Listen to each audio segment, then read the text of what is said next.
tsy afaka raisitsika ary tsy azo raisitsika tahaka ny fahazarana ny fotoana tahaka an'izao. Misy kajin'Andriamanitra, misy programan'Andriamanitra. Ny olona niona taminao teny an-dalana tsy voatery fantaritsika tsirairay avy ary tsy sika nandamina ny fizotran'ny fifamoivoizana rehetra teny an-dalana, fa nisy Andriamanitra nandrindra ao. Tsy tanatin'ny tolombavakatsika ny taxi be ny oentina sotran'izany ny fahasalaman'ny sofera sy ny olona niaraka mipetraka taminao fa ny zavatra azo antoka dia izao nisy an Jesosy tao nahita ny etaetanao hoe te hivavaka dia nalamy ny zavatra rehetra. Amen. Tamin'iny herinandro iny betsaka ny zavatra tsy voafehy ary zadiny fa tsika tsy natao hameny zavatra rehetra, fa tsika natao ho fehezin'ilay mpamme ny zavatra rehetra dia Andriamanitra irery ihany. Amen. Ataontsika hivavaka raha sitraka ao, hitsangantsika raha sitraka ao dia hivavaka. Hitsangantsika mariky ny fahavononantsika ho an'Andriamanitra sady hanokatra ny bokintsika amin'ny Salamo 70 andiny voalohany ka hatramin'ny fahaefatra. Salamo 70 andiny voalohany ka hatramin'ny fahaefatra no vakintsika rehefa avy eo fa hivavaka aloha tsika mialohan'izany. Ary tena marina mialohan'ny vavaka dia misy zavatra nampianarin'ny Tompo amin'ny Mateo 9. Mialohan'ny nampianarana ny rainaizany an-danitra izay nampianarany ny mpianatra dia nampianatra ny amin'ny toerana tokony haonana amin'Andriamanitra izy, ilay toerana mangingina. Mialohan'ny nanonako sy hanononanao vavaka, ataovy azo antoka fa manam-piniavana ianao ny haona amin'Andriamanitra androany. Tsy hanao récitation tenin'Andriamanitra tsika, tsy hanao pli vava tenin'Andriamanitra tsika, fa ny valeur ny tenin'Andriamanitra dia mivoaka ao ambadiky ny etaeta ny fon'ny olona izay mamaky azy. Ny olona rehetra afaka mamaky tenin'Andriamanitra fa miankina amin'ny fisokafan'ny fony ny fahatakarana apetrak'Andriamanitra ao anatiny. Dia amin'ity fotoana ity aoka ny fonao libre tsara, afaka mandray an'Andriamanitra mihoatra hatrany hatrany. Tsy misy na teny anankiray ary afaka ambanitsika na tahaka ny hoe tsisy dikany fa tia mampahery anao kokoa. Matoa ny teny anankiray tsy tsapanao hoe misy impact aminao dia ny fonao izay tsy misokatra tsara. Fa misy fotoan'Andriamanitra mampatsiaro, mampafantatra, mampahalala tenin'Andriamanitra ohatrany hoe tsy hitanao ny heviny fa rehefa sokafanao ny fonao mandoalika ianao todika amin'i Jesosy dia valiny amin'izay ilay izy. Dia androandro hamaky an'io salama antsika dia andao hivavaka aloha, ho vonona tsara tsika tsirairay avy. Andriamanitra rainay tsara indrindra masina mandrakizay. Rainay amin'ny alalan'i Jesosy Kristy misaotra anao izay Tompo ny amin'ny tombon'andro mbola omenao anay indray androany fa hamarinanao mihitsy fa ianao dia Andriamanitra tsara, Andriamanitra masina, Andriamanitra marina sady mandrakizay. Mamposaka amin'ny masoandro aminay rehetra ianao, tsy mizahatavan'olona ianao Andriamanitra. Ny fitiavanao dia atobaka ao aminay rehetra rehetra tsy hankanavaka. Misaotra Tompo ny amin'ity fotoana izay mbola omenao anay ity indray androany. Misaotra ny amin'ny toerana, misaotra ny amin'ny fandehanan'ny courant, alleluia. Misaotra ny amin'ny fiampitan'ny message amin'ny alalan'ny tambazotra tserasera samihafa Andriamanitra. Misaotra Jesosy Kristy ny amin'ny fitaovana rehetra izay afaka nampiasaina. Izany rehetra izany Jesosy, tsy hoe tsy maintsy mandeha zany andro amin'ny maraina fa noho ny famindramponao Andriamanitra. Izay no fidinao, tsy ho mpibaiko anao Andriamanitra fa no fidinao hitoetra eo ambany fahefanao mandrakariva. Anaiky sy ankatoa hiaino andeha araka ny programanao amin'ny fotoana rehetra. Amin'ity fotoana ity Jesosy dia mivavaka amin'izao fotoana izao Andriamanitra ho an'ny toe-ponay rehetra Andriamanitra. Ilay toe-ponay Jesosy Kristy dia indraindray mampisaraka anay aminao Andriamanitra. Ilay toetry ny fonay Andriamanitra no mandoto ny fisainanay ka mahatonga anay tsy hahita ny fahaizanao mitondra. Ankehitriny izay dia samy hivavaka Andriamanitra. Atolotra ny fonay Andriamanitra ary vonina izay ny hamotsitra izay zavatra rehetra tsy hankasitrahanao, izay tsy nambolen'ny tananao ao anatin'ny fonay Jesosy dia aoka hiala avokoa. Ary tena zahay mihitsy ny manapa-kevitra amin'izany Andriamanitra hoe aoka hiala Jesosy. Izay tsy nambolenao Andriamanitra, izay tsy avy aminao Andriamanitra, tsy afaka ny aneho anao izay tsy avy aminao Jesosy Kristy, fa tsy maintsy miatomboka ao aminao ny zavatra rehetra. Tsy maintsy ateraka ao aminao mba aneho anao zato isan-jato izahay tsirairay avy Andriamanitra. Izay tsy nambolenao Andriamanitra, izay tsy avy aminao Jesosy Kristy dia lavinay, ary tsy hoe lavinay fotsiny fa tsy tianay izany Jesosy Kristy. Ny zavatra tianay Andriamanitra dia ny fanatrehanao, ny manome fahafampo anao Andriamanitra, ny miondrika eo amin'ny fahalehibiazanao Andriamanitra. Amin'ny anaranao mpanjaka, amin'ny anaranao mpamonjy, Andriamanitra avo sady be fitiavana no anaovanay zavavaka izany. Amen. Amen. Ndao tsika hitehaka ho an'i Jesosy ny amin'ny fifaliana izay mbola omeny indray androany. Salamo 70 andiny voalohany ka hatramin'ny fahaefatra. Salamo 70 andiny voalohany ka hatramin'ny fahaefatra. Vakitsika amin'ny anaran'i Jesosy misy soramandry hoe fisaorana nataon'izay anarany mafy no ny namonjen'Andriamanitra ny ainy. Alleluia. Anandratra anao a Jehovah fa nanitona niakatra ianao ka tsy nataonao fifalian'ny fahavaloko a Jehovah Andriamanitra nitaraina taminao a dia nahasitra anahy ianao. Jehovah efa nampakatra amin'ny fanahiko avy tamin'ny fiainantsita ianao, efa nampody ny aiko ianao mba tsy ho isan'izay midina any andavaka ao. Mankalazany Jehovah ry olo-masina ka miderany anarany masina. Amen. Isika tsiraray avy ny antefan-izany teny zany androany. Mankalazany Jehovah ry olo-masina, raha miteny frantsay dia resaka fidélité koa ny resahany ao anatin'io, fahatokiana. Andehantsika ankalaza an'Andriamanitra amin'izay zavatra efa nampahitan'Andriamanitra antsika tsiraray avy. Ny fiderana dia mifantoka amin'ny zavatra tsapanao sy hitanao amin'Andriamanitra manokana.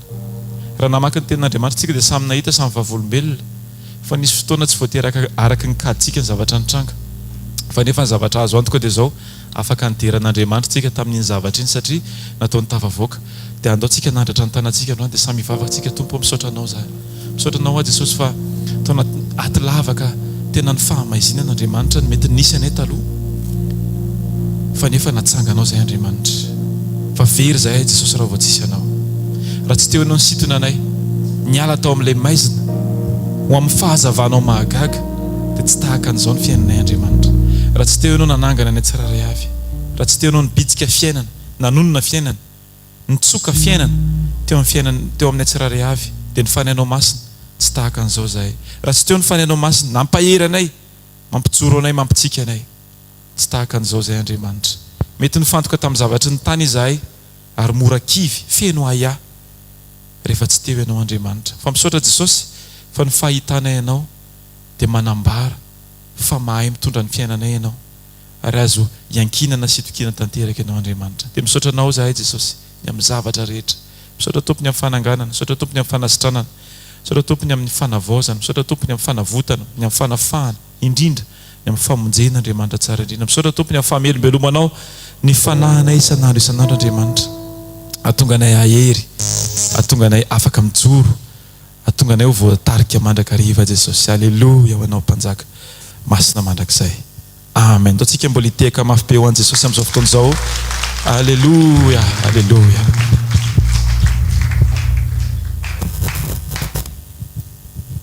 Alleluia. Vavakitsika.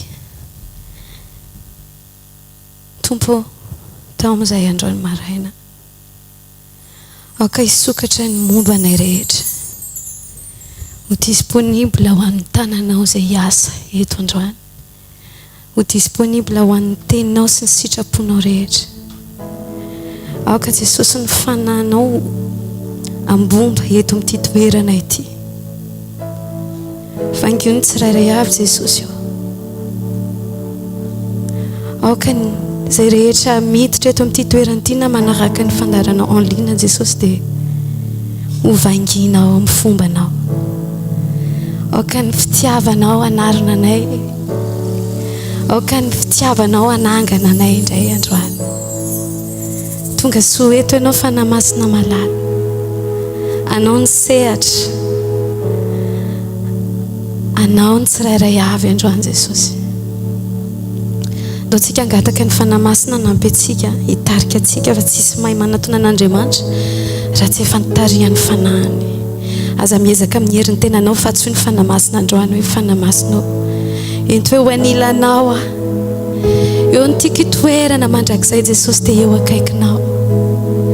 Tsy avelako ho fenoana zavatra fa ny foky sy ny fanahiko androany, fa nitokana iriko ameno androany Jesosy eo dia ny fahafenoana avy aminao rery any. Aoka hisokatra ny mombanao rehetra, fantohy ianao dia aza variana amin'izay olona miditra na mipetraka na maka toerana fa aoka ianao hifantoka fa eto ny fanamasina. Ento afanamasina, ento afanamasina.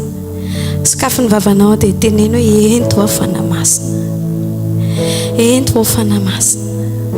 Aoka tsy hijanona eo amin'ny le fotoana nahatongavanao teto ny fahatsapanao, ny etaetanao, ny fisokafanao fa aoka ianao tena angetaeta fatratra. Fa zay rehetra mangetaeta no vokisana nomen'Andriamanitra ilay loha ranonaina androany dia Jesosy Kristy.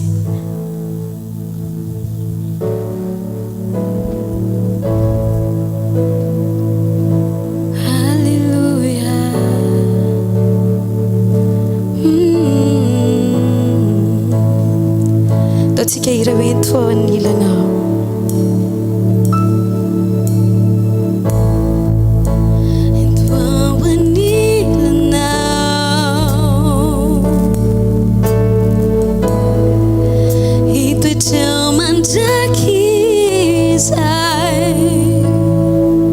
okenao ira meko anao ny fiainako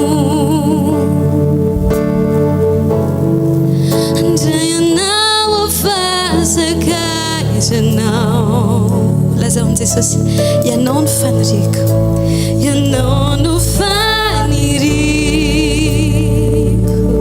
ianao lay tokana tsy foko tokana tsy bafoy jesosy a tsisy afaka aka ny toeranao eo amin'ny fiainako toeranao sy anomeny afo-pitiavanao toroy lalanao tompo toroy lalanao intoawany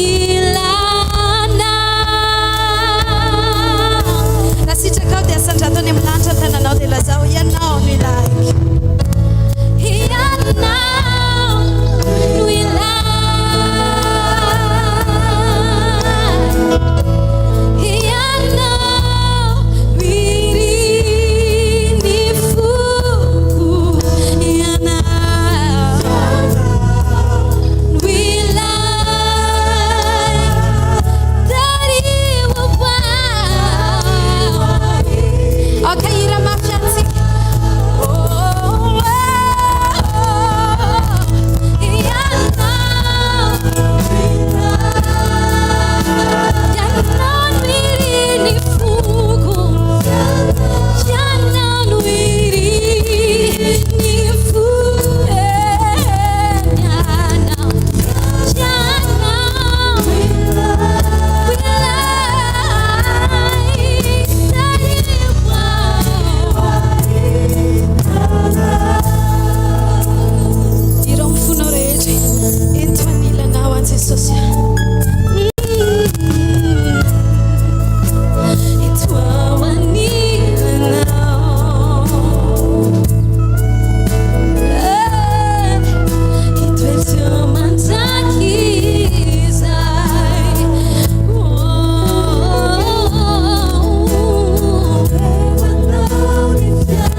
anao ny tompoko sy mpanjakako mandrakizay tsy miankina amin'ny zavatra lalovako na hoentiko Andriamanitra ny fanoloran-tenako fa ny zavatra fantatro Jesosy dia anao zato isan-jato omeko anao amin'ny fitondrana rehetra Jesosy ary mbola misy tianao ongotana androany dia ongoty omeko fahefana tanteraka ianao Jesosy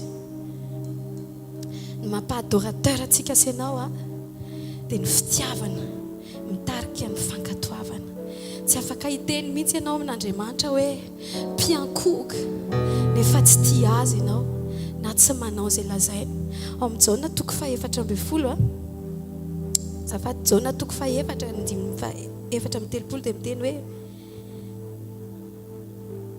zafady diso kely Jaona 4:13 Jesosy namahalaka nanao taminy hoe raha misy tia dia hitandrina ny teniko izy ary ny raiko ho tia azy ary ankao aminy izahay ka honina ao aminy ny fitiavany Jesosy ny ray nitarika azy ankatoa izay lazain'Andriamanitra ny fitiavany Jesosy atsika sy ianao no nitarika azy tonga dia nafoy ny maha izy azy mba mijenanao raha misy fitiavanao an'Andriamanitra dia mila makatoatsika sy ianao amen androany fotoana indray ahafahanao manolotra ny aminao misy kokoa aza tao hoe misy fatran'ilay fanoloran-tenanao fa ny mombanao rehetra dia atolory an Jesosy amen foiko anao ny fitsiko Jesosy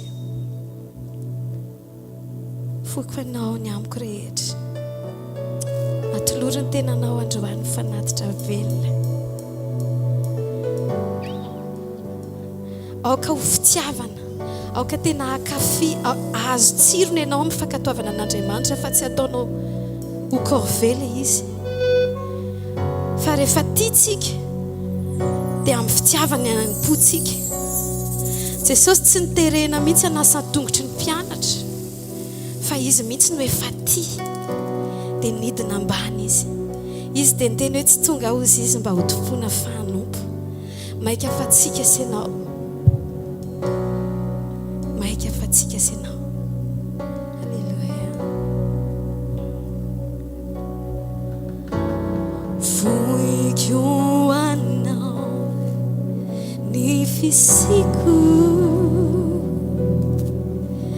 voiko anao ny ai voiko ny foko sy fanay ianao ny fidiaino fidiko vatolapikanao fiereko atizao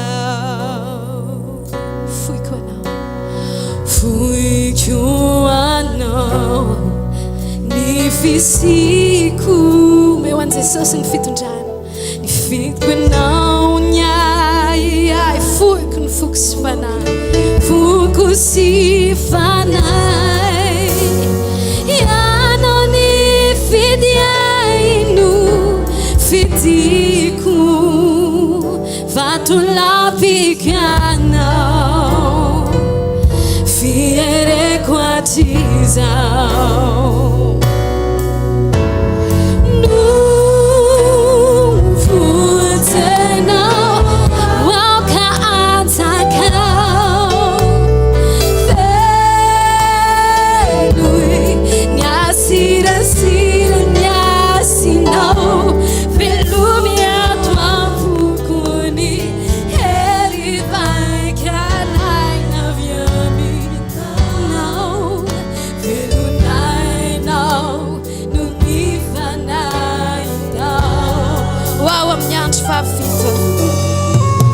Wow, a minha fafito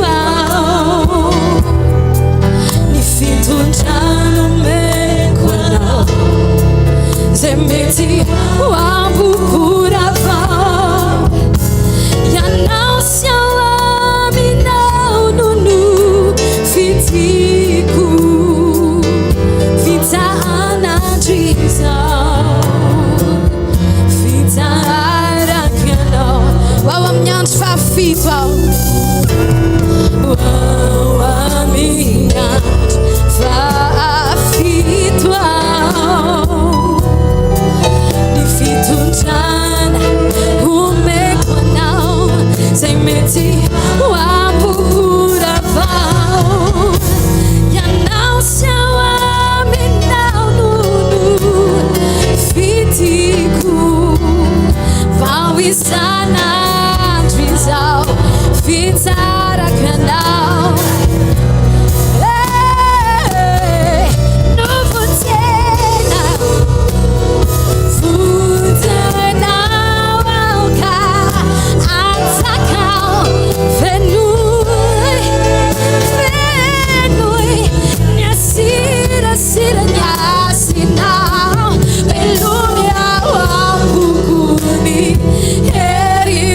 ianao le olombovonjy, ianao le novonjena, ianao le nosorana ho tonga zanak'Andriamanitra.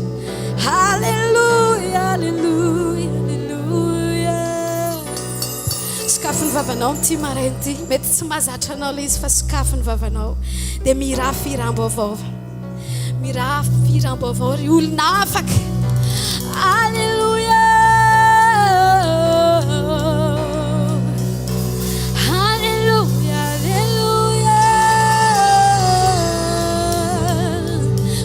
Misaotranao Tompo fa namonjy ahy ianao. Halleluja. Saotra Jesosy fa namonjy ahy ianao, saotra Jesosy fa namela ny heloko rehetra ianao. Tsy vitan'izay Jesosy fa nilasako ny fahafanao. Eny Jesosy tsisy nitsarovanao fa hoentenao hoe nalefanao ny farany lalina ny ranomasina. Tsisy afaka Tompo hiteny momba na hijoro ara. Satana androany hiampanga dia fa ny fahafanao ny zavatra rehetra. Ianao le Andriamanitra mendrika ny fidirana, ianao le Andriamanitra ny mendrika ny fiankovana, ianao le Andriamanitra tsy natao tanana. Andriamanitra Jesosy ianao no Andriamanitra apetraka eo amin'ny toerana le mendrika anao ianao androany Jesosy, satria Andriamanitra ianao. Ikiky zay antsoandro zay hira mafy zay amin'ny fona rehetra, amin'ny herina rehetra, fa ianao le Andriamanitra tsy natao tanana. Eny Jesosy ianao no manjaka mandrakizay, tsy miova ny herinao sy ny fahaiza-manaonao, satria Tompo ianao, mpanjaka ianao, fiandohana ianao, fiafarana ianao, ny teninao nampiasiana ny zavatra rehetra Andriamanitra. Ary ny tsirairay avy zay tonga eto amin'ity toerana ity dia efa programa tsara anao, fanirian'ny fonao tanteraka izahay Jesosy androany. Izany mahatonga anay hirahira sy antso Jesosy, tsy amena toerana ny vato hirahira sy antsoantso, fa izahay le niforon'ny tananao, ny iky, ny antso, fa ianao no Andriamanitra ny Andriamanitra, lehibe no ny lehibe, manapaka ny zavatra rehetra ianao Jesosy. Halleluja. Tasika ilaza Andriamanitra tsy natao tanana ianao. Andriamanitra tsy natao tanana ianao, Andriamanitra tsy mianky namin'olo ianao, Andriamanitra tsy mila zay omeny olonao fikasanao ihany tena. Andriamanitra tsy lazao Andriamanitra tsy mianky namin'olo ianao, Andriamanitra tsy mila zay omeny olonao fikasanao ihany tena. Andriamanitra atrapisay ny fiantiananao, Andriamanitryanao anyany nilonahitanay ny fiantiananao, Andriamanitryanao. Akenao iorakoraka mavy akalaza. Halleluja.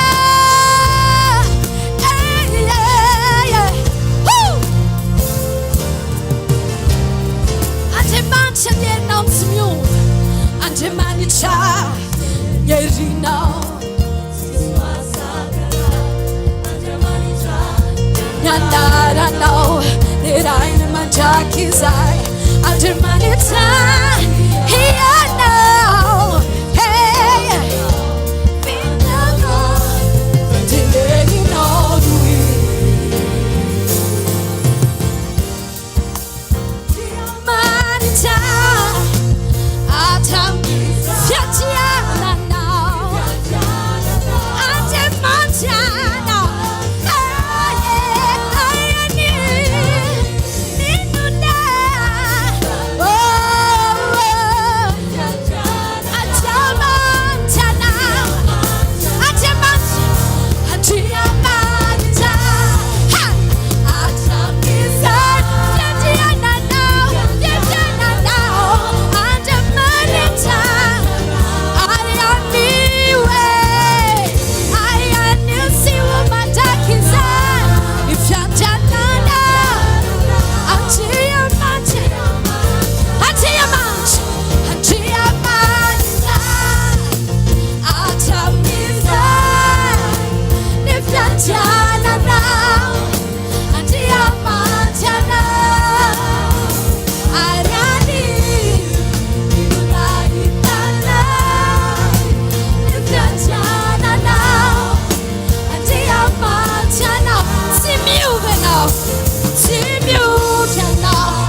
you know.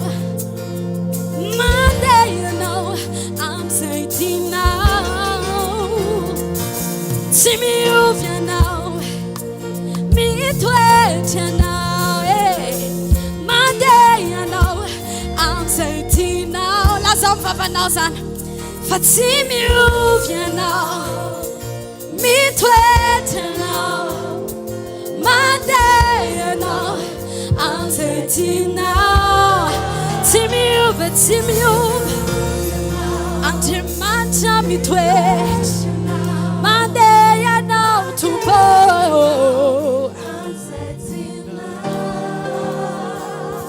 Ya know what for? Ya know no omega. To push your money tie. Yeah. Say I know what no man.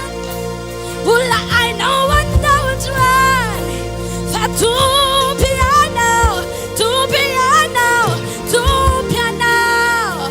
Panaganai, Panafakai, Panasitanai, I know to bow, Panavutai, Fiadanaku.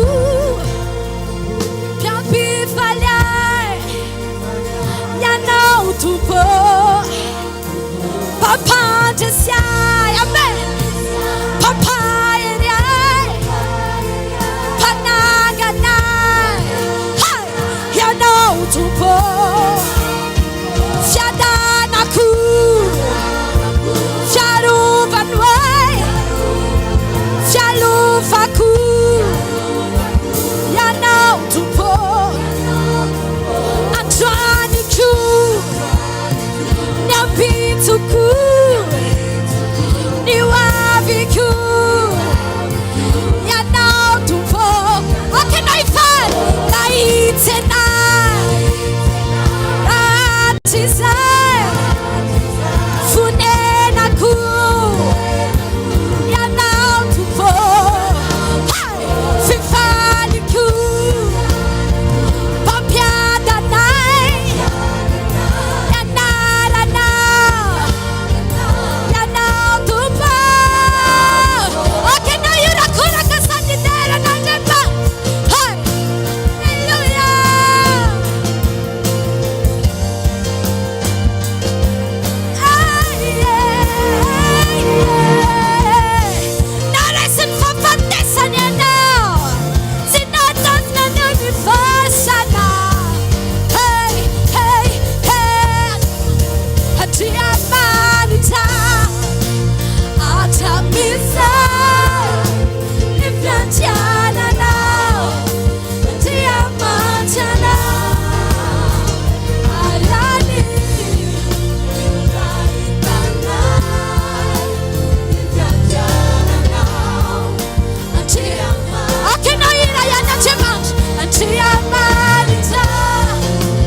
Monday, you know.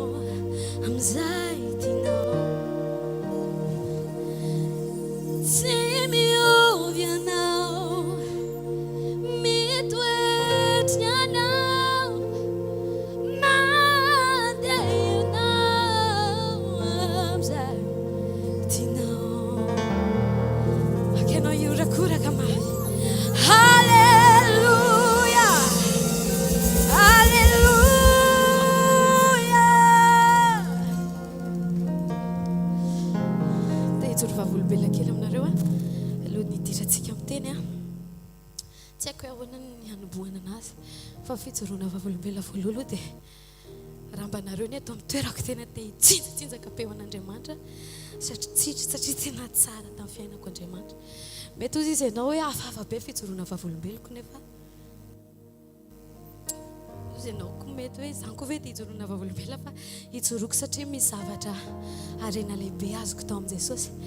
Nandritra izay iray volana mahery kely tsy nateo anazy zay dia nentin'i Jesosy tany anefitra ny hevitra nitondrany ahy dia teo ambony fandriana ny aina zavatra somary renjakenjana ihany kanefany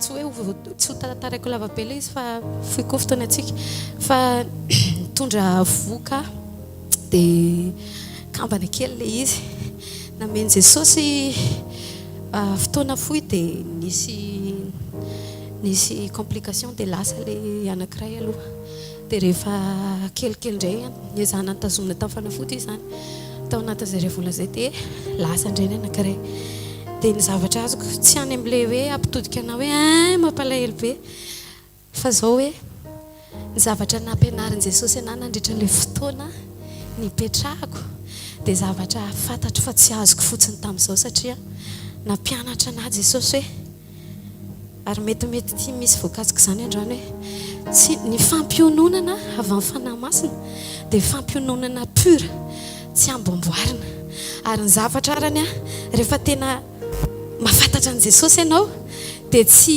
ahoana ny tenenako izany zavatra rehefa tena manana an' Jesosy ianao dia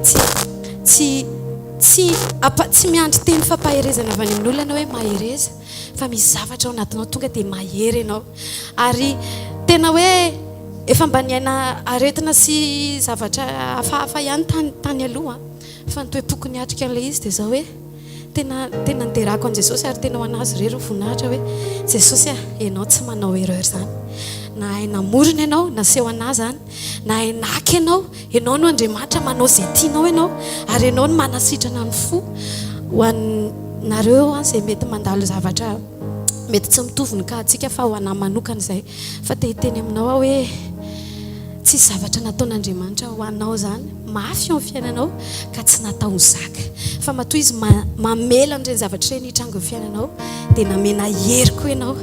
Jesosy nanome antsika hery ho tonga zanak'Andriamanitra dia izay mahazanak'Andriamanitra antsika izay no hiainantsika ilay situation tsy haiko raha azonareo ilay tiako tenena dia tokony tsy eo mivavantsika intsony tsy tokony tsika amin'izao vanim-potoana izao intsony ny sanatria hanome tsinan'Andriamanitra raha misy fahosana raha misy aretina raha misy fahalasana olona akaiky antsika tokony isika no fideranan'Andriamanitra fa avolombelona tsy hitany masontsika ary Andriamanitra dia miaso amin'ny fotsika izy ary vao maika raha mampifikitra antsika amin'Andriamanitra ilay zavatra mitranga amen dia izay ilay izy fa raha ny tena marina mbola tsy tokony reto ahako mbola raha ny ara-pahasalamana mbola tsy tokony aketo aho fa zao Andriamanitra ny tompony aina izy ny antso dia tsy maintsy mamerina voninahitra ho an'Andriamanitra ary indraindray mandefa fisainana dia vola hoe andeha aninona hirahira eo tena hirahira mihitsy satria fantatra hoe tsy fiafarana ilay izy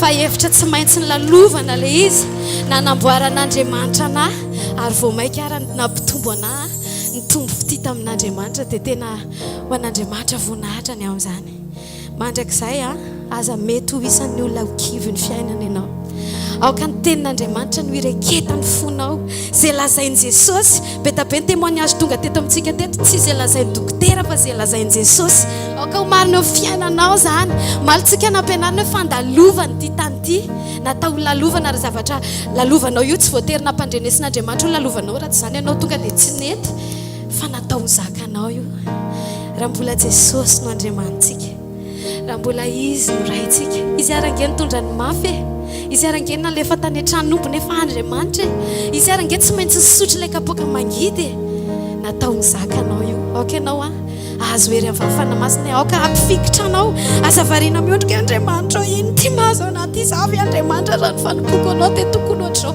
azavariana miondrika ianao fa mitraka ianao dia miterahana-Andriamanitra en toute circonstance ny ten'Andriamanitra misaora amin'ny zavatra rehetra amen mifaly mandrakariva ao amin'ny tompo Alléluia Alléluia oh, yeah.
Jesus,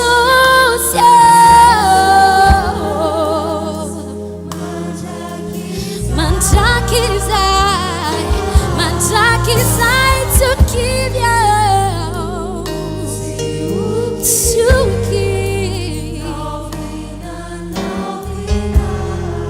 oh, Rambuya now,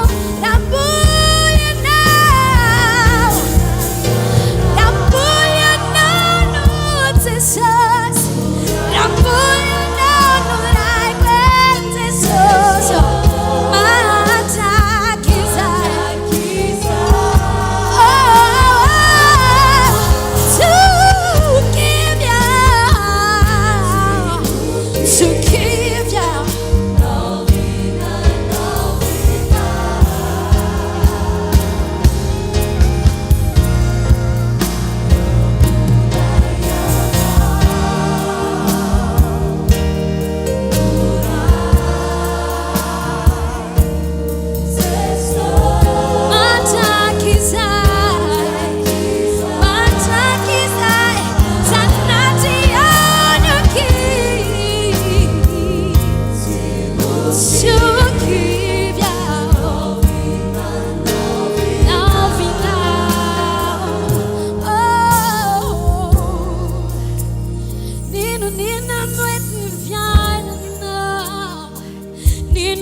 Jesus, vatulapina,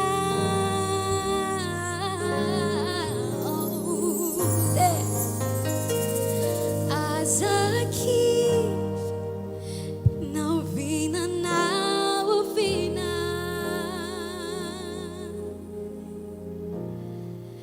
fiuantana nini mubana.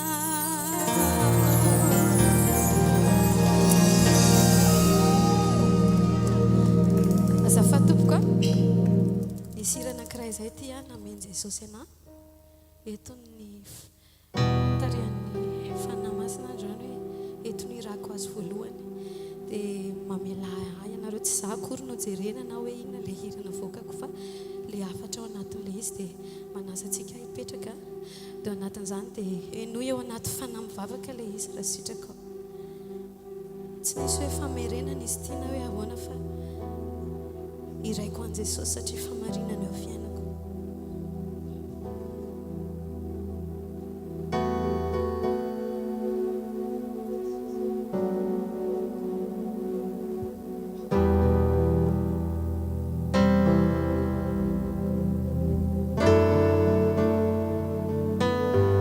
Ianao ao anatin'io zavatra maso anao sa ianao milaza afaka miteny ve ianao fa mety ny fitondranao Jesosy. Tsy voafetra ny hita ny maso sy izay hoentiny fiainana fa lalana tsy maintsy ho diaviko fanamboaranao.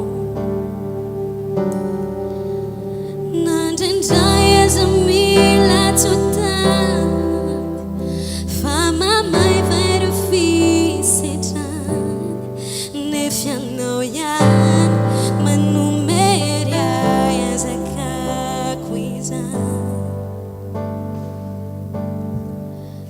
Tsy voafetra ny hitany maso sy izay hoentiny fiainana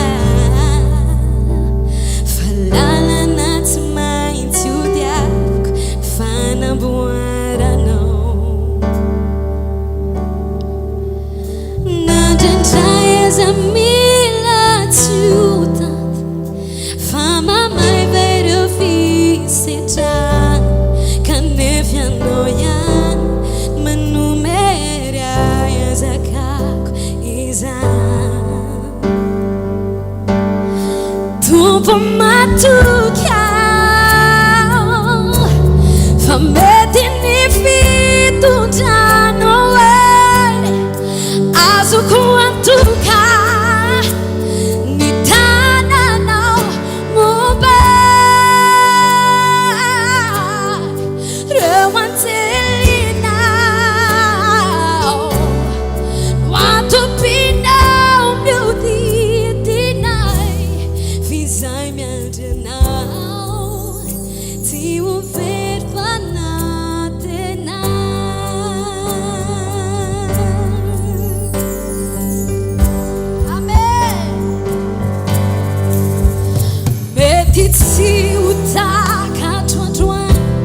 jesosy ny voninahitra. Tovy mafy ny tiako ao an Jesosy. Alleluia, alleluia. Hiditra amin'ny fijona vavolombelona tsika. Raisitsika amin'izany datomanantsoa voalohany tahina faharoa ary mamamika ny fahatelo. Mandroso tompoko. Alleluia. Afaka tantarainao izy nampiasa razoara efatra amin'izay. Fa nanomboka tamin'ny 2019 nisy razoara anankiray izay nampiasainy dia hatramin'izao ilay izy tsy nety dombo. Taloha tiaka mahafoan'i Jesosy tsika. Misy tantara tsaronao tao anatin'izany tantaran'izany ankizy nandritra ny 7 taona tany amin'ny tany efitra dia niaina teo amin'ny fiainany ilay izy. Dia misy izona vavolombelona anankiray koa afaka tantaraina mitovy azafady tompoko. Voninahitra an Jesosy za moa mandeha mivezivezy any ivelany dia tamin'ny confinement dia tsy afaka mivoaka ntsony dia rehefa tsy afaka mivoaka ntsony dia tsy afaka mividy razoara ntsony dia razoara ray izay nampiasaiko foana fa voninahitra ho an Jesosy nampiasaiko foana izy io ary mahavariana fa tsy nety dombo mihitsy dia tamin'ny janvier teo nandramako nampiasaina tamin'ny lohako dia hatramin'izao tena hoe voninahitra ho an Jesosy. Misy fanontaniana kely fotsiny mety any antsaintsika any hoe sao dia mba indray mandeha isan-taona ary izy mampiasa razoara. Fa afaka tantarainao hoe impiry isan-kerinandro ianao mampiasa razoara sa impiry isam-bolana azafady tompoko. Ny fampiasana razoara moa zany raha ny lehilahy samy mahafantatra hoe ohatry ahoana fampiasana razoara. Fa ny razoara raha ohatra hoe ampiasaina raha ohatra herinandro dia efa dombo ny razoara. Fa indroa isan'andro zany indray isaky ny 2 andro. Indray isaky ny 2 andro no mampiasa razoara dia nampiasaiko tamin'ny lohako indray izy hoe andramako indray hoe kakasako ny lohako fa tena hoe voninahitra ho an Jesosy fa tena nitanterahany tamiko ilay teny hoe izy tahiry an'ilay akanjo sy ilay kapa eny an-tongotra sy eny Alleluia. Tia hafa mafy ho an Jesosy. Fijona vavolombelona manaraka mikasika an'ilay dia misy faharoa vavolombelona mivavaka ho an'ilay mpiara-miasa amiko ahako izany dia hoy zay hoe Jesosy mba mpahitao vavolombelona hoe Jesosy dia za moa mitory-teny ho andry zareo dia nisy anankiray izay nitoriako teny izy dia hoy zay hoe raha misy zavatra ho tsy araka ny sitrapon'Andriamanitra eo amin'ny fiainana dia tsy mampahazo aina izany dia natory izy ny alina dia tsy nahita tory mihitsy hono izy ny alina dia fomaraina izy dia izy moa zany mpihira n'ilay hiran'izao tontolo izao mpiaino hira sy mpihira n'izao tontolo izao mpankafy be mihitsy dia mivavaka hoe Jesosy hoe zany ve ny ainano azy mba mangataka mba hafao amin'izany izy dia mifomaraina ozy izy neno an'ilay hira ilay tena kafiziko indrindra ozy izy fa vao nanomboka neno an'ilay hira ozy tonga dia ohatrany tsy tiako zany halako be zany ozy izy ilay hira dia tonga dia tamin'izay fotoan'izay izy dia ozy manomboka androany hoe ozy tena resy lahatra fa tena hivavaka hiaraka amin'ny Jesosy ozy izy dia voninahitra ho an Jesosy fa efa nanolo tena ho an Jesosy izy Nao tsika tika mafy ho an Jesosy. Asaintsika tahina zanaky pasteur Franck androso eto aloha azafady. Tahina ay mandra-piandry anazy dia asaintsika mamamika androso eto amin'ny micro. Voninahitra tompoko dia ho an Jesosy reny ihany. Ty zavatra ty zany dia hijoroako vavolombelona ny zavatra nitranga tamiko maly arivo avy any am-piasana zany dia namonjy fotoam-pivavahana teto maly arivo dia juste zany anomboka ny toritoerin'ny pasteur Rodolphe rehefa manomboka amin'ny atsasakadiny eo tsy haiko nareo nefa tratran'ilay areti-kibo hoe mandalo fa niangotoka be tsisy ohatran'izany kiboko fa tena tonga Jesosy fantatrao ny atondohako eto fa hieno anao hieno fampahirizana avy aminao ka zao tsy banjina n'izany areti-kiboko zany Jesosy fa sao ianao ny mpanjiniko fa mbola tsy vitako ny amenina ozy nareo fa nitsahatra tsy nanitsy Alleluia dia raina Jesosy ka za zany ohatra hijoroako vavolombelona orehetra ninina mitranga ny fiaina dia zao aza mibanjina an'ilay problème anao ianao fa ozy pasteur hoe Jesosy ny mpanjinina fa vetivety ihany tena mbola tsy vita ho any amenina tonga dia nitsahatra dia raina anao Jesosy ary mandrakizay ny famindraponao Halleluja, amen. Halleluja, mitiafafako ho Jesosy. Halleluja. Tahi. Mandroso tompoka azafady aleo eto anaty eto ampovombony eny sefa.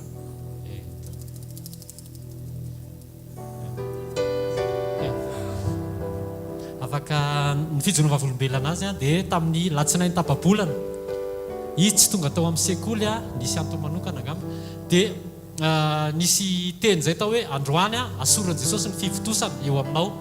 Tany an-trano izy niena fa ohatrany tsy nifantoka tany amin'le fivotosana akory ary izy hoe nisy fivotosana. Ohatrany hoe tsy niraharainy zany le izy. Fa tampotampoka teo dia mialatsiny fa tantaraiko fa sainy tantaraina le izy. Dia ohatrany tsarony hoe zaka misy fivotosana. Izy zany nisy fivotosana tany aminazy dia misy fotoana ohatrany mangirifiry le izy. Dia no nitsarony le izy dia nitsapainy le fivotosana efa tsy tao tsony. Zay moa le izy. Zay. Natenen'izay voninahitra ho an'i Jesosy. Voninahitra ho an'i Jesosy rery efa ela be le izy, efa misy zavatra mivonto ato dia marary sady mangirifiry le izy mangididy. Dia nisy fotoana zany le nisy fotoana narary kely dia tao an-trano any no nieniko sekoly. Dia zarany ohatrany tsy mifantoka amin'ilay izy fonako amin'i Jesosy fa niteny zany efa faraparan'ilay fotoana dia hoe misy fivotosana hiala. Dia tonga saina kely fotsiny nanao maina aloha dia tonga saina kely fotsiny avy eo hoe zaka misy zavatra mivonto ato amin'ny kiboko ato. Fa tena hoe nampilasin'ilay izy ary ohatrany tsy hitako tsony ny trasin'ilay zavatra mivonto. Voninahitra ho an'i Jesosy. Antsika hitehaka mafy ho an'i Jesosy sady hanasantsika amin'ny mpanompon'Andriamanitra hitondra antsika ao anatin'ny teny. Ataovy mafy ny tehaka ao manasa anao hitsangana. Te hafa mafy ao an'i Jesosy. Alleluia. Alleluia. Andaontsika iorakoraka mafy be eo amin'ny mpanjaka antsika. Velona reto Jesosy. Amen. Alleluia. Ao fofany amin'ny lanitra ny tanao dia andaontsika hisotra azy amin'ny fotsika manontolo. Tena hiteny eo anatin'ny fotsika hoe sambatra manana anao Jesosy. Tompony fiainako ianao. Ianao le mpitantana endry tompony izao rehetra izao. Tsisy na inona inona eto ambonin'ny tany Jesosy ka tsy voalahatra ao mialoha amin'ny fotoana nandehanako eto tany.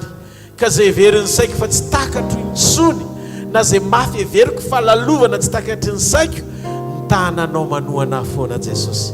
Ny fijoroanao eo amin'ny fiainako. Reo planina everiny saiko fa tsy mety nefa hitondranao dia test hijerevanao ny fijoroako ao anaty faharetana fotsiny. Fa ny marina ny finaliteany zavatra rehetra no omega ny zavatra rehetra dia efa maneo fa manoatra no mimpandresy miaraka aminao. Ho anao rery mifankasitrahana mandrakizay ny voninahitra mandrakizay, midera mandrakizay ny laza mandrakizay, mitoery eo mandrakizay eo amin'ilay fiandrianana mendrika ianao. Fa ianao le mpanjaka tokana, ianao nikasika ny fiainan'ny olona tsirairay avy, ianao no namangy azy tany an-tokantranony, ianao no nanamarina ny teninao amin'ny fotoana rehetra, ianao le mijoro ho sary-piaro amin'ny fanambaranao mandrakizay, ianao le manatanteraka ny fanotronanao amin'ny fiainan'ny olona zay disy makatoanao. Mendrika ho anao rery ny fiandrianana mandrakizay. Halleluja. Anila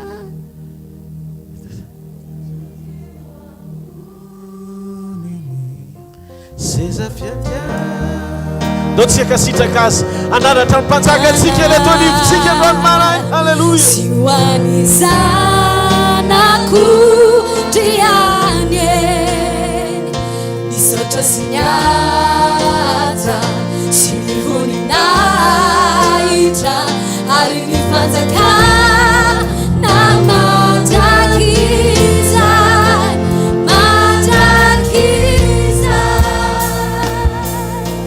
ho an'ilay mipetraka eo ambony, ho an'ilay mipetraka eo amboniny seza fiandrianana sy ho an'ny zanako driany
lay mpanapaka izao rehetra izao, lay tokana tsy manam-pahataperana falifazy omega, lay mpandahatra endry amin'ny fomba tsy takatry ny saina, fa Andriamanitra mpaharo zao rehetra izao, lay tompony teny fahamarinana, lay manapaka amin'ny zavatra rehetra ary le miasa tsy misy mahasakana mandrakizay, lay izy eritreritreika ho mandrakizay, lay maharitra hatramin'ny taranaka ny famindram-ponao ary maharaka hatramin'ny taranaka fara-mandibo ny fahatsaranao.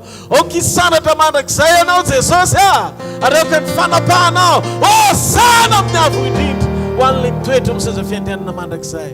Mpanjaka be voninahitra tianay akatoavinay fahefana, tompony hery, tompony fahefana mandrakizay, ho anao ny fisandratana, ny voninahitra, ny fahalebiazana, ny fahamendrena, ny fahatsarana indrindra, tsy misy aniza fa anao rery mandrakizay. Raha izy fa anao zany mandrakizay atolotray Andriamanitra reo fahatsarana rehetra teo amin'ny fiainanay, mba nitarafana ny fahatsarana ka natonga ny olona mety misy fotoana ny ambadika any miteka momba anay, tsy izahay reny fa ianao reny le fanondroanany reny le zavatra tsy mety reny zahay, fa le tsara rehetra ho anao rery mandrakizay. Ndaontsika ianao. Halleluja, halleluja, ho an'ny mpanjakatsika. Halleluja. Sotra Jesosy, aoka ny teny rehetra ho velona ho amponay indray androany, aoka ny sitrapona ho anapaka ao anatinay, aoka iseho eto sy zavatra tena tiana ho zaraina, mampangeta entanao Andriamanitra, fa zavela isy nofo anapaka eto amin'ity alitary ity, satria ny nofo manohatra ny fanahy ary ny fanahy manohatra ny nofo. Aoka isongadiny eto ny maha-izy ianao, maha Jesosy mpamonjy ianao, dia raina mandrakizay ny anaranao. Amen. Ndaontsika ity tanana mafy be ao Tompo, mahazo toerana Tompo. Alleluia. Miarabantsika indray androany maraina, fotoana vaovao indray omen'Andriamanitra antsika, iombonantsika amin'ny tenin'Andriamanitra, ifandraisantsika ny fahamarinan'Andriamanitra, ihinanantsika ny fahatsaran'Andriamanitra indray ao amin'ny tenin'Andriamanitra. Malitsika andresaka mikasika momba ny hoe antom-pisiana. Alleluia. Malitsika andresaka mikasika momba ny hoe antom-pisitsika ny mitia an'Andriamanitra. Tsika tsy naintia an'Andriamanitra fa izy no nitia atsika taloha, dia nampidina ny fitiavany ho ao anatintsika mba amerenatsika aminy ny fitiavany atsika. Zany hoe le dingana voalohany ny fitiavana ifandraisantsika amin'Andriamanitra manokana. Fa ny dingana faharoa dia ny fahafahantsika amin'ny tiany manodidina atsika, ahitana taratra ny fitovizan'ny fitiavantsika an'Andriamanitra. Hitanareo tsy mahay mity ny olona raha mbola eo amin'ny nofo, satria ny nofo dia mametraka ny fitiavana mifanandrify amin'ny filany. Mifanandrify amin'ny filany. Zay le mahatonga an'le hoe satria midomine, zany hoe mavesatra be le satria, tiako izy satria. Fa tsy le satria le tena fitiavana, fa ilay na dia, zany hoe na dia zany aza tiako foana izy. Amen. Zay le fitiavana nampianarin'ny Tompo antsika. Raha mandinika tsika atao anaty Baiboly dia io fitiavana io no nahatonga an' Jesosy nidina naka ny endriky ny nofo na nety tena monjy atsika. Zay le voalohany omaly, fandroany ny tapany faharoa indray ny dingana faharoa, satria efatra le point ana fitiavana ny zaraina dia Andriamanitra nanao sy ny antso anao ho isan'ny ankonany. Andriamanitra dia tadio tsy hoe mila atsika izy, fa Andriamanitra tia atsika izy, mamorona atsika izy ho karazana objet ny fitiavany. Ohatrany hoe nanao atsika izy ho tanjon'ny fitiavany, ho karazany zavatra anankiray ny foronony anehoanany ao anatin'ny fony hoe tia izy. Tamin'Andriamanitra namorona sy nametraka ny tany dia tsy nataony nandroso kely na niemotra, fa raha mandroso kely tonga dia may tsy azo itoerana eto tany. Raha miemotra kely na 2 milimetatra zao izy ny siantifika dia tonga dia mivaingana ny tany mangatsika, anankiray amin'ireo planeta maty. Ny antony mahatonga an'Andriamanitra nikajy ny fitoeran'ny tany eo amin'le toerana tsy mahafaty anao tsy misy zavatra zany a mihoatra lavitra noho ny kajinao sy ny fanahinao efa mipetraka tokony anananao antoka ny fiankinanao tanteraka aminy sy fametrahanao ny mombanao ray manontolo a eo ampelantanany tsy misy fanahina. Ny Efesiana toko voalohany 1:5 baiboly dia milaza. Efesiana toko voalohany 1:5. Amen. Alleluia. Manaraka tsara tsika menakavy a. Rehefa nitendreny raha teo tamin'ny fitiavana isika mba ho azy. Ho aniza hoe amin'ny fahateram-baovao amin'ny alalan'i Jesosy Kristy arak'izay kasitrahany fony. Zany hoe ny planina rehetra nataon'Andriamanitra hatramin'ny dia taditio a efa voahoman'Andriamanitra mialohan'ny fanorenan'izao tontolo izao zay nitendreny raha teo tamin'ny fitiavana.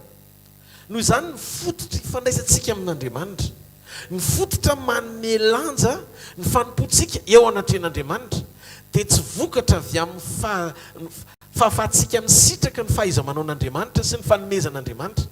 Tsy miainga amin'ny fanomezam-pahasoavana, tsy miainga any amin'ny fomba fampiasan'Andriamanitra antsika, na hita taratra amin'ny fiainantsika ihany koa ny fahafahantsika misitraka ny fahaiza-manao sy ny fanomezany be dia be zay voarakitra ato anatin'ny baiboly. Fa ny fototra hijerevan'Andriamanitra antsika dia miainga eo amin'ny bazin'ny fitiavana. Fitiavana ny hitsaran'Andriamanitra antsika. Atraiza ny fatra ny fitiavanao, ny fatra ny fitombonao, ny fatra ny fahafahanao mamoaka sy mampiapita lay vokatra avy ao anatinao ifandraisanao amin'ny fankasitrahan'Andriamanitra. Ny fankasitrahan'Andriamanitra zany dia tsy hoe navita asa be dia be tsika, niazakazaka tsika dia navita nanafaka olona nampahoriana tao anaty fanahintaina, navita ohatrany hoe nanampy olona tao anatina fahoriana ataontsika hoe nizara sy nanome zay zavatra ny ilaina. Reny rehetrareny a dia etsika vokatry ny fitiavana avokoa. Satria raha miasa no hanamarinantsika ny tenantsika, fankasitrahan'Andriamanitra tsika, dia tsy tanteraka akory eo amin'ilay dingana hiaina ny atao hoe fahalalana n'Andriamanitra tsara tsika sy fiombonana amin'Andriamanitra tsara ao anatin'izany. Baiboly any dia miteny bokin'ny Korintiana voalohany 3:10 itsika tsy anjery ny 2 resaka momba ny fitiavana. Ozy izy na dia miteny amin'ny fitenin'ny olona sy ny anjely aza fanomezana zany, kanefa tsy manana fitiavana dia tonga varahana maneno sy kipantsona mikarantsana fotsiny a. Zany hoe na tena hoe manana ny fitenin'ny anjely, ny teny tsy fantatra, manam-panomezam-pahasoavana ianao fa tsisy fitiavana dia ohatran'ny kipantsona natren'Andriamanitra, zany hoe maneno fotsiny fa tsisy fiantraikany. Ary na dia manana faminaniana aza mpaminany ka mahalala zava-miafina rehetra, satria manana ny fahalalana rehetra, ary na dia manana ny finoana rehetra aza ka mahafindra tendrombohitra kanefa tsy manana fitiavana dia tsinitsinina. Zany hoe ny considération an'Andriamanitra aminao tsy ianao nampiasainy be eto ambonin'ny tany, fa ianao manana ny fony ao anatinao ilay antsoina hoe fitiavana. Na dia omeko ho an'ny malahelo aza ny fananako rehetra, ary na dia tolotrodorana aza ny tenako rehetra kanefa tsy manana fitiavana dia tsy mahasoa akory zany. Tsy izay rehetra mpanome no miaina amin'ny fankasitrahan'Andriamanitra, fa zay olona mahay mizara sy manana fonena manome zany am-pitiavana. Ka ny sokajy ahitan'Andriamanitra anao tsy ny fisehoanao ety ivelany fa manam-pahasoavana ianao, olon'Andriamanitra ianao, mpivavaka be ianao, fa ny fonao voafora manaiky ho fantsy ny fitiavan'Andriamanitra eo am-panatanterahana ny asan'Andriamanitra. Halleluia. Renao mihitsy hoe tsisy zavatra mampisaringotra anao na miazona anao eto ambonin'ny tany tsy ahafahanao mandeha amin'izay karazam-piainana andrasan'Andriamanitra aminao sy takian'Andriamanitra aminao izoranao eto amin'ity tany ity. Zany no antony mahatonga antsika isan'andro mivavaka eo anatren'Andriamanitra. Tompo, tonga eto anatrehanao a, taraha fa masom-pitiavanao ny ato anatiko, vai ny foko mba hanana ny fitipo ny fahatsaranao hiainako ny fiainako andavanandro, mba tsy ho diso anjara voatendry amin'ny fanompoko, vokatry ny fanahy tian'Andriamanitra avoaka sy hiainana no hamantarana ianao, satria anetsika azy ahatsiaro sy ahafantatra ny adresinao zany. Efa nizanaiko teto Cornelio Cornelio sady mivavaka amin'Andriamanitra, tia miantra ny hafa, tia miantra ny hafa. Ny action amin'ny fitiavana dia fiantrana, halleluia, fanampiana ny hafa. tsy afaka ho velona ho an'ny afy ianao ahatateraka ny antom-pisianao raha tsy ny mily ny fitiavan'Andriamanitra mampiasa anao a eto amboniny ity tany ity. Marina zany sa tsy marina? Tadio a fa nalain'Andriamanitra ho ankonany ianao. Inona ny tanjony amin'ilay dingana faharoa sy antom-pisiana faharoa? Natsangan'Andriamanitra sy nalaina ho ankonany ianao satria nisy fotoana tsy maintsy misara toerana amin'ny ankonanao ara-nofo ianao. Fepotona ny ahafahan'ny olombelona miara-miaina. Miteraka ny zanakao ianao dia rehefa manan-janaka lehibe izy dia efa hiala aminao mandeha manambady. Ary rehefa ny tokantrano izy tsy anjaranao intsony fa nidikany hoe tokantrano anangana ankonana vaovao indray izy nidikany. Ao ve tsika? Zany hoe ny olombelona zany tsy natao hiara-monina mandrakizay.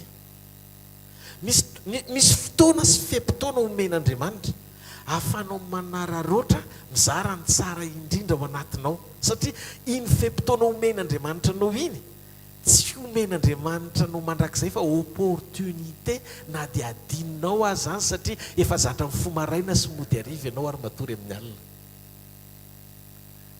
Ny vanim-potoana ny fahazazana mandalo, ny vanim-potoana ny fahatanindràna mandalo, ny vanim-potoana ny fanambadiana mandalo. Mila fantatsika fa ny zavatra rehetra eto ambony tany sy ny fepotona rehetra voazaran'Andriamanitra iainanao dia opportunité na fahafahana misokatra ahafahanao miaina sy maneho ilay voan'ny fahatsarana ao anatinao, ahatonga anao afaka izary zany amin'ny manodidina anao. Miainga ho tokantrano, miainga ho tokantrano, miainga iza izy miainga ho tokantrano. Misy fepotona zay tsy maintsy misaraka ampiray tam-po ianao, tsy maintsy misara toerana amin'ny ray aman-dreny ianao. Zavatra anankiray ihany mandrakizay eo amin'ny fiainana, ny ara-panahinao. Ny zavatra hita maso a manam-piafarana daholo fa ny ara-panahinao a mandrakizay. Ozy izy ny Petera voalohany, boky ny Petera voalohany toko voalohany ny 9:7. Isaona ny Andriamanitra an'i Jesosy Kristy tompontsika izay niteraka antsika indray araka ny habeny famindrapony ho amin'ny fanantenana velona tamin'ny tsanganan'i Jesosy Kristy tamin'ny maty. Zany hoe natsangan'Andriamanitra ianao mba ho ankonany. Hitanareo ao amin'ny tontolony mandrakizay dia tsy misy ankonana fa ny tanjona anehoana natonga n'Andriamanitra nanao ny ankonana sy natonga anao ao anaty ankonana anankiray izay tsy safidinao fa tonga dia tao ianao. Midika fa misy antom-pisianao ao amin'io ankonana io. Ilan'Andriamanitra anao io ankonana io na dia mandalo ihany aza ny fahafahanao miara-monina sy miara-mitoetra amin'io ankonana io dia ny ampahafantatra azy ny alalan'ny fahatsara'Andriamanitra sy ny fitiavany. Satria ny tena marina tsika zany tsy natao tena hoe hiady be zany ao amin'ny fiainam-piankonantsika fa ny olona tsiraray avy ao amin'io ankonana io dia an'Andriamanitra aloha fa tsy ianao. Zay ny mahadisa an'ilay hoe zanako, ankonako, raiko, reniko, fiteny le izy fa tsy tena zay le izy. Ny tena marina tsisy atsika reto fa an'Andriamanitra tsirairay avy. Misy eo ny fahatongavantsika eto ambony tany hitarafana n'ilay fanomanana hiampitana amin'ny mandrakizay. Tamin'ianao tonga teto tany zao tsy safidinao fa nisy famille nandray anao dia nitaizanao. Fa tamin'ny fotoana nahaterahanao vaovao ara-panahy kosa dia tsy teraka tonga ho azy natonga anao zanak'Andriamanitra fa manomboka nampiasa ny safidinao Andriamanitra halala hifidiny tsara handray an'i Jesosy ao anatin'ny fonao atsangana ny tanantsika. Efa misy fahateram-baovao dia miteny foana hoe iza ny an'olo tena ho an'i Jesosy, anomboka tena andray azy sy anaiky azy ho tompo sy mamonjy ny fiainany manokana. Ny fahateram-baovao ara-panahy dia tsy mitovy tamin'ny fahateram-baovao ara-nofo. Tamin'ny fahateram-baovao ara-nofo tsy safidinao natongavanao teto an-tany fa tonga dia nisy ankonana nandray anao. Fa rehefa teraka indray ianao ao ara-panahy dia tsy maintsy ny safidinao mahatonga anao an'olo tena handray an'i Jesosy. Mila manaiky tsika ho tonga zanak'Andriamanitra ary Andriamanitra mamorona ny olona rehetra tamin'ny fitiavany. Tsy nisy olona manaiky ho tonga ankonan'Andriamanitra zany hoe tonga dia tonga ankonana ho azy ianao na dia tian'Andriamanitra ary zany fa tsy maintsy ianao no manolo tena sy manaiky atsafidy handray an'i Jesosy aloha. Andriamanitra tsy manery antsika ho tonga zanany na dia sitrapony ary zany sy ao anatin'ny programany fa mila misafidy sika ny anaiky ho tonga zanak'Andriamanitra rehefa nidiny Jesosy aneo amintsika ny alehiben'ny fitiavany ray tamin'ny namonjeny atsika ho tonga ankohonan'Andriamanitra. Ny fiangonana dia tsy fikambanana, ny fiangonana dia tsy organisation vaovao na antoko toy ny politika, tsy fiarahamonina, fa ny fiangonana dia ankohonan'Andriamanitra. Zany no mahatonga antsika ato an-trano rehefa mifampiresaka dia manahoana rahalahy, ranabavy, satria mpiray tam-po ao amin'i Jesosy daholo tsika, sady zany. Petera voalohany toko 2:7-10. Somary hoetiko moramora aloha alohan'ny idirantsika any amin'ny fotoatiny. Amen. Petera voalohany toko 2:7-10 amin'ny anaran'i Jesosy. Manajany ny olona rehetra, tiavany rahalahy, matahorana manajany mpanjaka. Mila mianatra isika miombona, miaina ampitiavana, mifankaty tsara isika samitsika, mianatra amin'ity tahaka an' Jesosy zay fototra iorenany fitiavatsika. Izy le fototra iorenantsika ara-panahy maneho ny atao hoe tena fiainana ankasitran'Andriamanitra teo amin'ny olona. Andriamanitra tsy mahafantatra olombelona nizaniza taorian'ny fahalavony Adama akoatran'i Jesosy. Zay no mahatonga antsika tsy afaka iombona amin'Andriamanitra raha tsy amin'ny alalan'i Jesosy sy ny finoantsika an' Jesosy. Romana 12:5 voasoratra amin'ny anaran'i Jesosy. Dia toy izany koa isika na dia maro aza dia tena iray ihany eo amin'i Jesosy, ary samy miara-momba ny tena isika rehetra. Mila tsika mianatra ao anatin'io ankonana io, miaina ny prinsipan'Andriamanitra. Inona ny prinsipan'Andriamanitra? Ny prinsipan'Andriamanitra dia ny fahaizantsika miombona sy miray ampitiavana.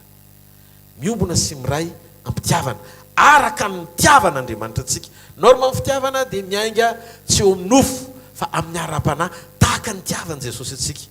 Io le voalaza amin'ny Baiboly hoe fitiavana agape.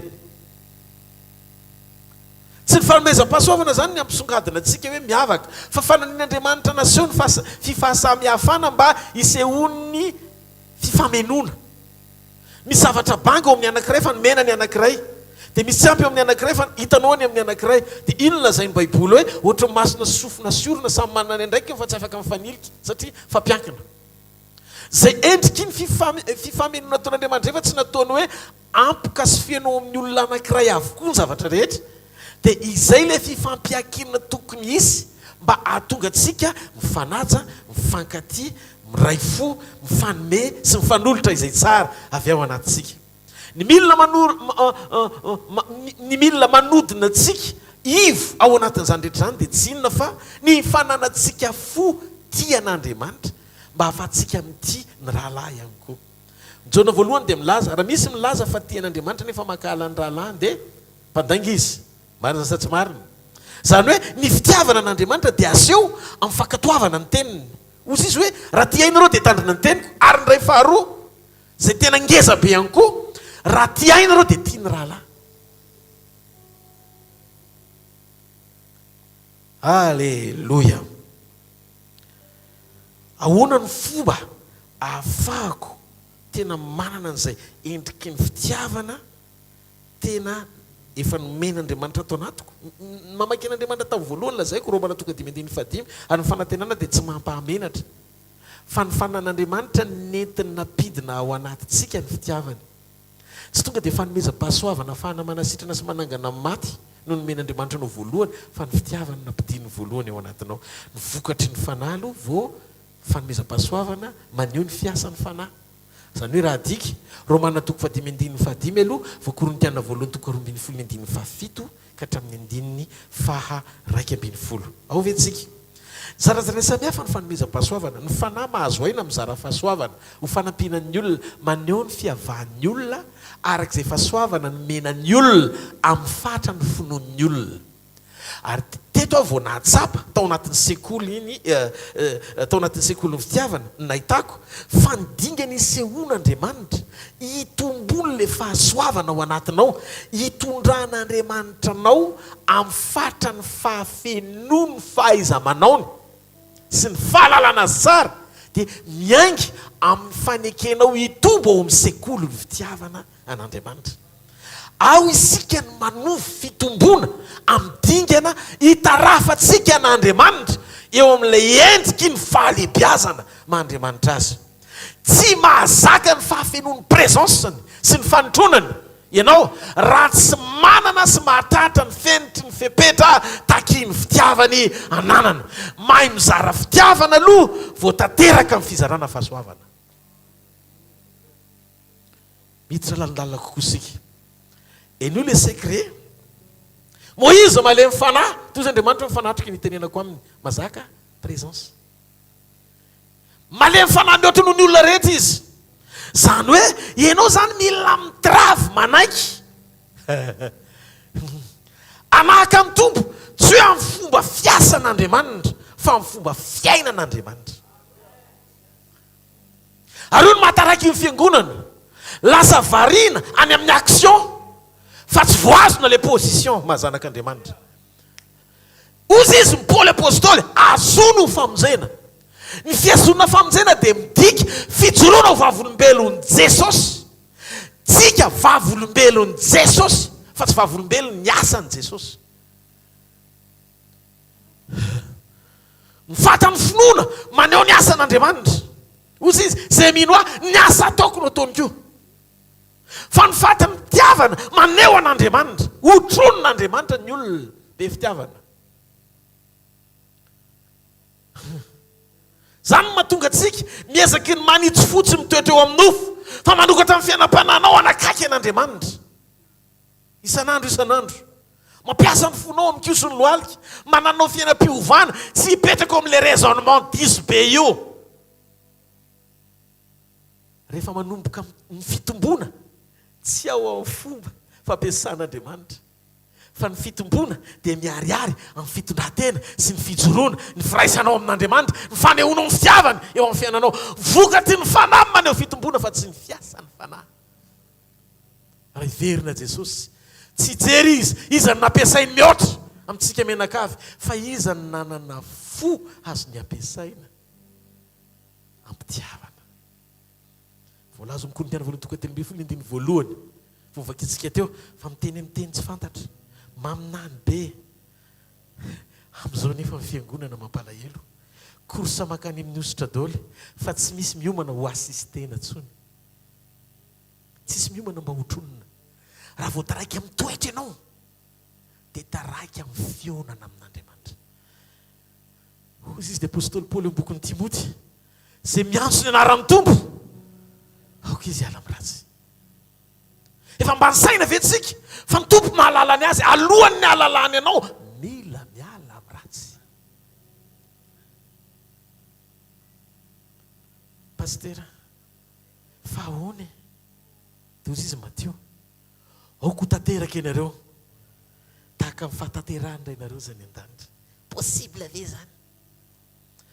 Zany no izy raha mbola eto an-tany tsy vitako ihany folombelona ihany, mety miezaka ny tafavoaka fa tena sarotraniko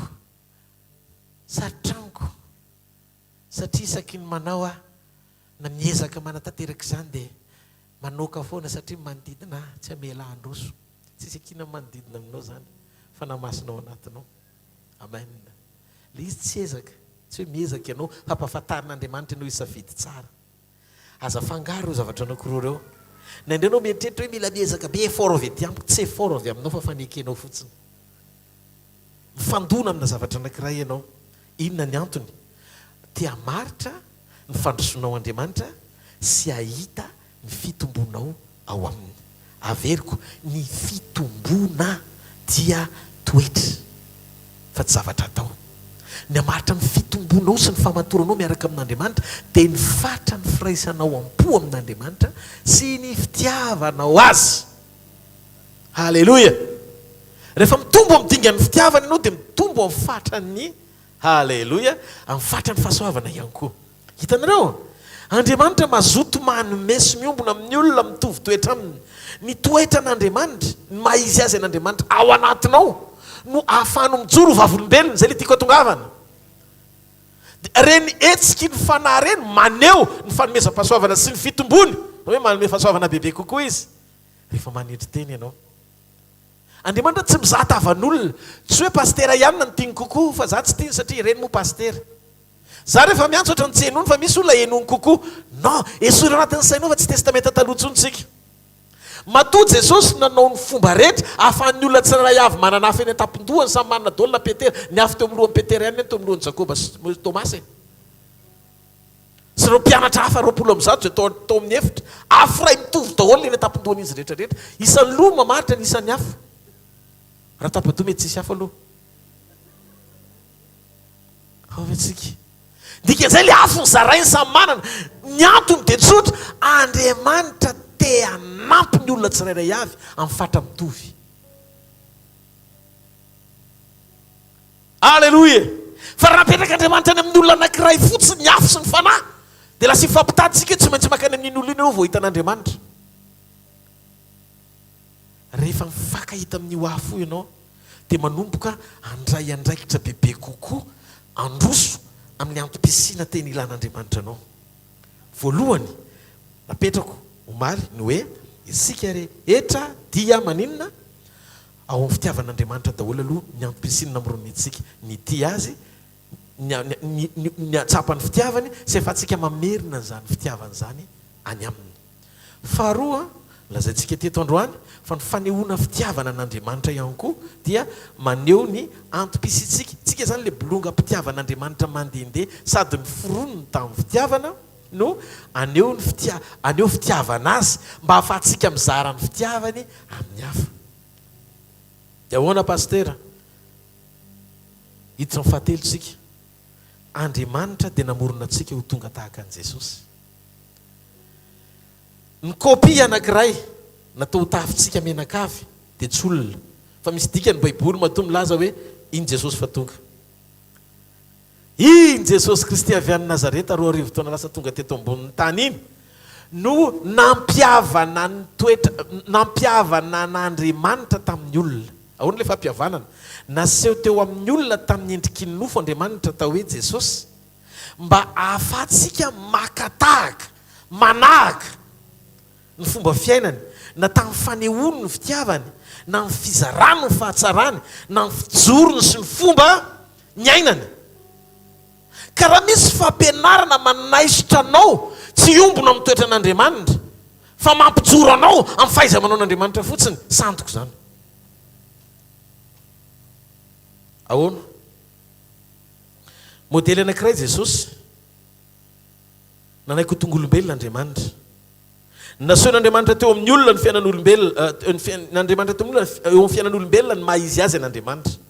Zay no mahatonga amin'ny Baiboly miteny hoe nanao transferana fiainana izy. Tian'Andriamanitra tsika hietsika sy hanao zavatra tahaka ny fanaon'i Jesosy. Amaly tahaka ny réaction an'i Jesosy rehefa misy zavatra mitranga. Hiasa sy manana toe-po tahaka azy, hiteny sy akasitraka tahaka azy. Jesosy ny modely. Jesosy dia nanao fanehoam-piankinana tamin'ny rainy tamin'ny nahatongavany nofo. Na dia Andriamanitra azy izy satria nanaiky tafy nofo izy, dia nanaiky hosorana izy nanetry tena olona. Nampianatra antsika izy ny fahafahan'ny nofo miombona amin'Andriamanitra amin'ny alalan'ny fanahy mivavaka. Marana fotoana ivavahana mihoatra no fotoana iasany Jesosy. Jesosy tsy nanao rancune tamin'ny Petera hoe mafy be ny nataonao ao fa tsy zakako mihitsy ny nandavanao aho. Fa rehefa niodiny Petera nandazy intelo dia niverina izy any amin'ny jona toko 1:20 ny teny hoe motiava ianao. Zany hoe mety very tamin'ny fitiavana izy. Tsy nanaiky an' Jesosy tsony izy fa nandahan' Jesosy dia tsy maintsy miverina manolo tena izy. Nanday intelo izy dia miverina manolo tena intelo izy.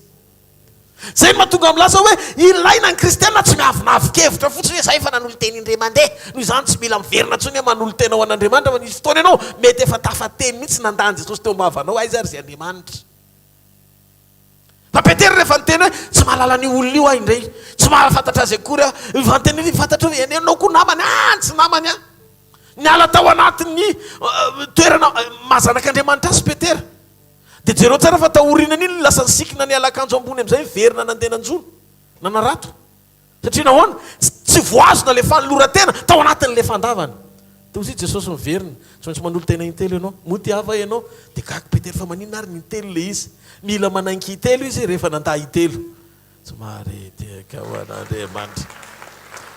Zay mahatonga milaza aminareo Andriamanitra tsy ory olona ampiasaina fa Andriamanitra mitady fo azony abe azony esana. Amen. Ny olona azon'Andriamanitra esana amin'ny fony dia ho fantsony fitiavana mandehandeha. Toetra ny fandraisanao amin'ny fakasitan'Andriamanitra fa tsy ny zavatra ataonao. Tsy ny olona rehetra manomeny atao hoe manam-pitiavana. Misy manome mba teo alaina sary. Tsy mikoty any an-danitra zany. Ahoana ianao no mitsara pasteur Odolo? Tsy za no mitsara fa Jesosy no miteny. Aza manao ohatran'ny jentilisa manao izay hitana azy. Ny olon'ny fitiavana le manao manginginy ireny. Tsy hitan'ny olona fa hitan'ny anjely ny tokantranony. Cornelio ny anarany. Amen. Tsy jiosy, tsy griky, tsy andevy na andevy, tsy hidiran'ny karazanao zany, tsy hidiran'ny fiavianao zany, fa fo miteny zany eo mason'Andriamanitra. Matoy io fo nataon'Andriamanitra ao azo ampiasaina io, ary azony ampiasaina. Vakeo Baiboly, Andriamanitra mitady olona araka ny fony. Nahita olona, nahita ny Davida mpanompoka, te hibitaka ery Andriamanitra vao minisy, ary izy ireo vitsivitsy. Raha mandinika ianao ny tantaran'i Davida boky ny mpanao salamo, ny kantikan'i Davida rehetra, tsisy kantika pitarainana be zany. Fa inona reny mivaliko an'i Jehovah no ny soa rehetra izay nataony tamiko. Ohatrany hoe matsapa foana hoe mihoatra ny nataon'Andriamanitra satria manome lanja ny zavatra efa vita n'Andriamanitra. Ny apôstôly Paoly raha mandinika ny zavatra soratany ianao, izay tsy niarony zanany latokana fa natolo mba hamonjetsika, manome lanja ny famonjena. Ny olona voavonjy manome lanja ny famonjena. Fa tsy tafasaraka amin'Andriamanitra amin'ny zavatra ilaina. Tsy filana mampanompo anao an'Andriamanitra. Fa fitiavana maniraka anao ity sy anao izay tokony atao an'Andriamanitra. Renao ny alehibe ny zavatra efa vitany, mihoatra noho ny zavatra ilaina, azo antoka fa tsy verin-dalina mandrakizay ianao. Ny bazy ny fijoroanao eo am-panompona dia misy ifandraisany amin'ny Vatikanina hoaninao. Sakafo enina no hoaninao.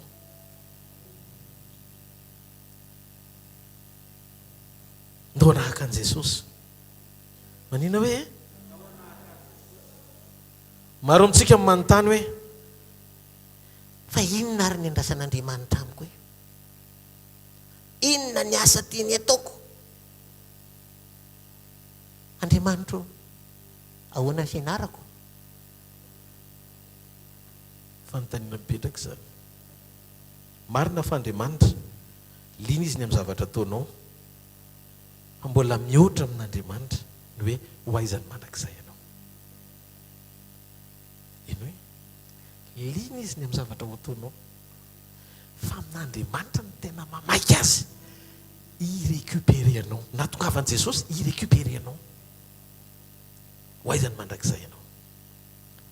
Ny olan'Andriamanitra dia ny fanahinao so tafasaraka aminy ho azy amin'ny fifarahanao mandrakizay. Tsika tsy afaka mitondra ny arentsika ho any an-danitra zany sy ny voninahitra. Sy ny voninahitra ho itao tany sy ny arenao itao tany ety any zany. Aloha ho azavaiko tsara ty resaka ty. Tsy hoany ny volanao, tsy ho any an-danitra. Volamenanao tsy hoany. Any tsy ilana volamena avy ety ambony tany fa mipavy ny volamena any. Raha ianao miezaka hoe ny arenako rehetra mba hangatahako aminao Andriamanitra mba hoentina any, dia anao mety hitondra le arena be dia be dia miheza mipetera eo ambavady, miheza ny anjely. Misy olona mitondra pavé aty. Ao ve tsika? Ny zavatra rehetra matimatesanao dia janolo sany maketrina an'ilay devoly, ampiadiny mimpenakavy amin'ny lova. Tao eto tany daholo zany. Ataon'izay amparary fo anao amin'ny zavatra ny tany, zay tsy hoentinao any an-danitra akory. Tsy hoentinao any an-danitra fa eto daholo. Dia hoana ary mipetraka izany? Tiako fantatrao fa ireo zavatra rehetrarehetra reo ilozanao rao. Tsy hoe mandao anao fa ilozanao. Le izy mbola mety mijanona eto an-tany any fa enentanan'olona fotsiny. Dia andao tsika hijery an'ilay olona ohatran'ny hoe azony devoly fitahana amin'izay. Ny ahitanao n'Andriamanitra fa diovam-po. Ianao nefa zany tsy mamela heloka mihitsy ny vadinao, tsy mamela heloka mihitsy le zanakao le ankonana le praita-po ohatry nanodikodina kely ry zareo. Tena mijoro vavolombelona. fa manan-javatra be dia be zahay tena hoe tokony hoe olovaina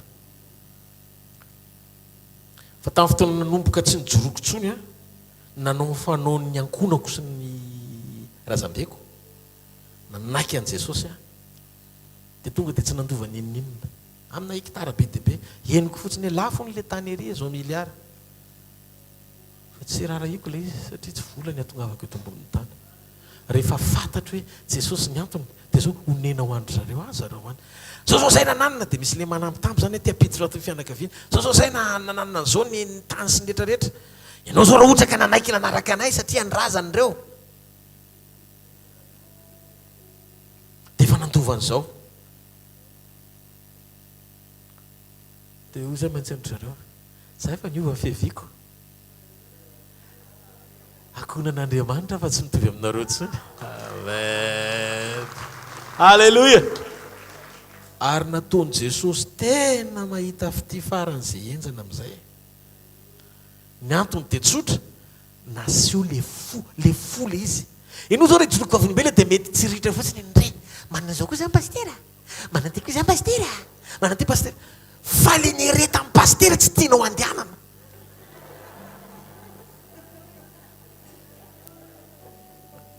ao anatina décision tena raviraviana vola io vatoko vavolombelona tsy afaka andangy amin'izany misafatra nandre olona marina ianao tsy mahazo manao an'izao ianao tsy mahazo manao an'ity dia tiany ho amboarina anaraka ny sitrapony tondra vola mikesika eto Jesosy vavolombelona hoeto miaraka aminao ny vola nosonitratra fa tsy bebaka ianao za tsy mitaka anao zany za tsy afaka ivadika amin'Andriamanitra zany tsy azo atao tsolotra ny fanjakan'Andriamanitra tadiofa ny fotoana anankiray fa tsy honnête ianao ny toerana nendren'Andriamanitra anao fa lasa fanjakany be vola ny fanjakan'Andriamanitra mampietsy ny fanan'Andriamanitra eo ambany fahefany mamona ianao ny tiako lazaina ninninona afetsehanao tsisy azo efenanany tsy mino mandrakizay ny olona manao an'izany tsy mino mandrakizay mahatonga anao tsy mbola mijoro tsy manantena no any an-danitra ianao ny tena marina fa raha fantatrao lanjany mandrakizay sy ny lanjany lanitra hiafy ianao hijoro ianao atoky ianao andeha amin'ny sitrapon'Andriamanitra tsy ianao ataladalisa rivotra eto tany tsisy fotoana tokony isainanao fialonana akory na amin'izana tsisy tokony hialonanao nizaniza kely akory fandanimpotoana za inona nanarotako ny foko amin'izay fialona kely tsisy tikenety nanana gisa rozy dia ny ao ny gisa mainty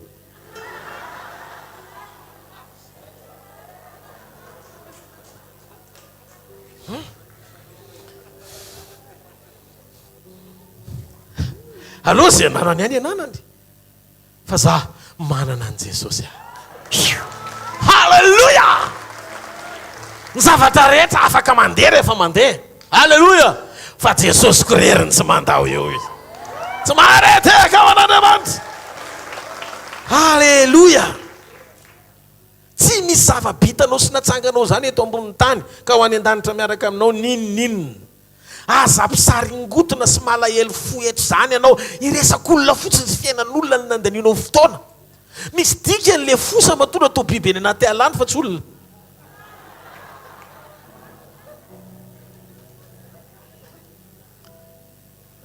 zay mahatonga le tsy de keko loatra le hoe ekipa hoe fosa junior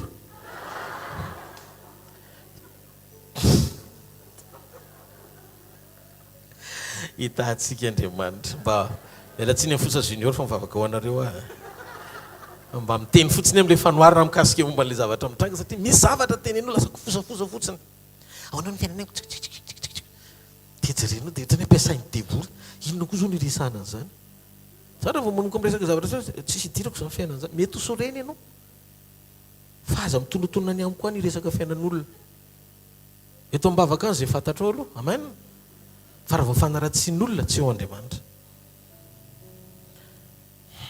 pastera raha angamba masika tsy masika fa etitra e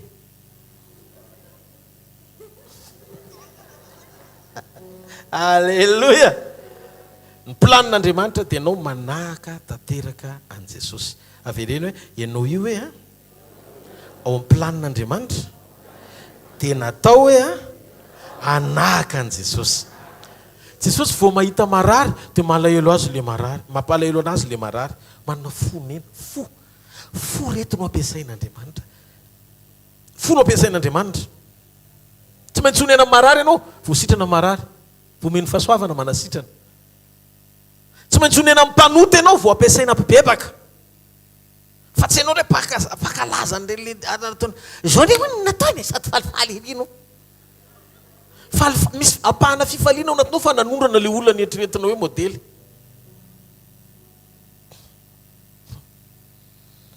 Atao anaty baiboly aloha tsy misy teny hoe basy vava toko voalohany dia ny fahaenina. Tsisy azany. Tena tsy mbola nahita aloha hatreto. Ary rasura fa tsisy zany. Zavatra anankiroa ny hitako ao anaty baiboly tsisy apôstôly hoe nataon'Andriamanitra hoe mpanara-maso zany.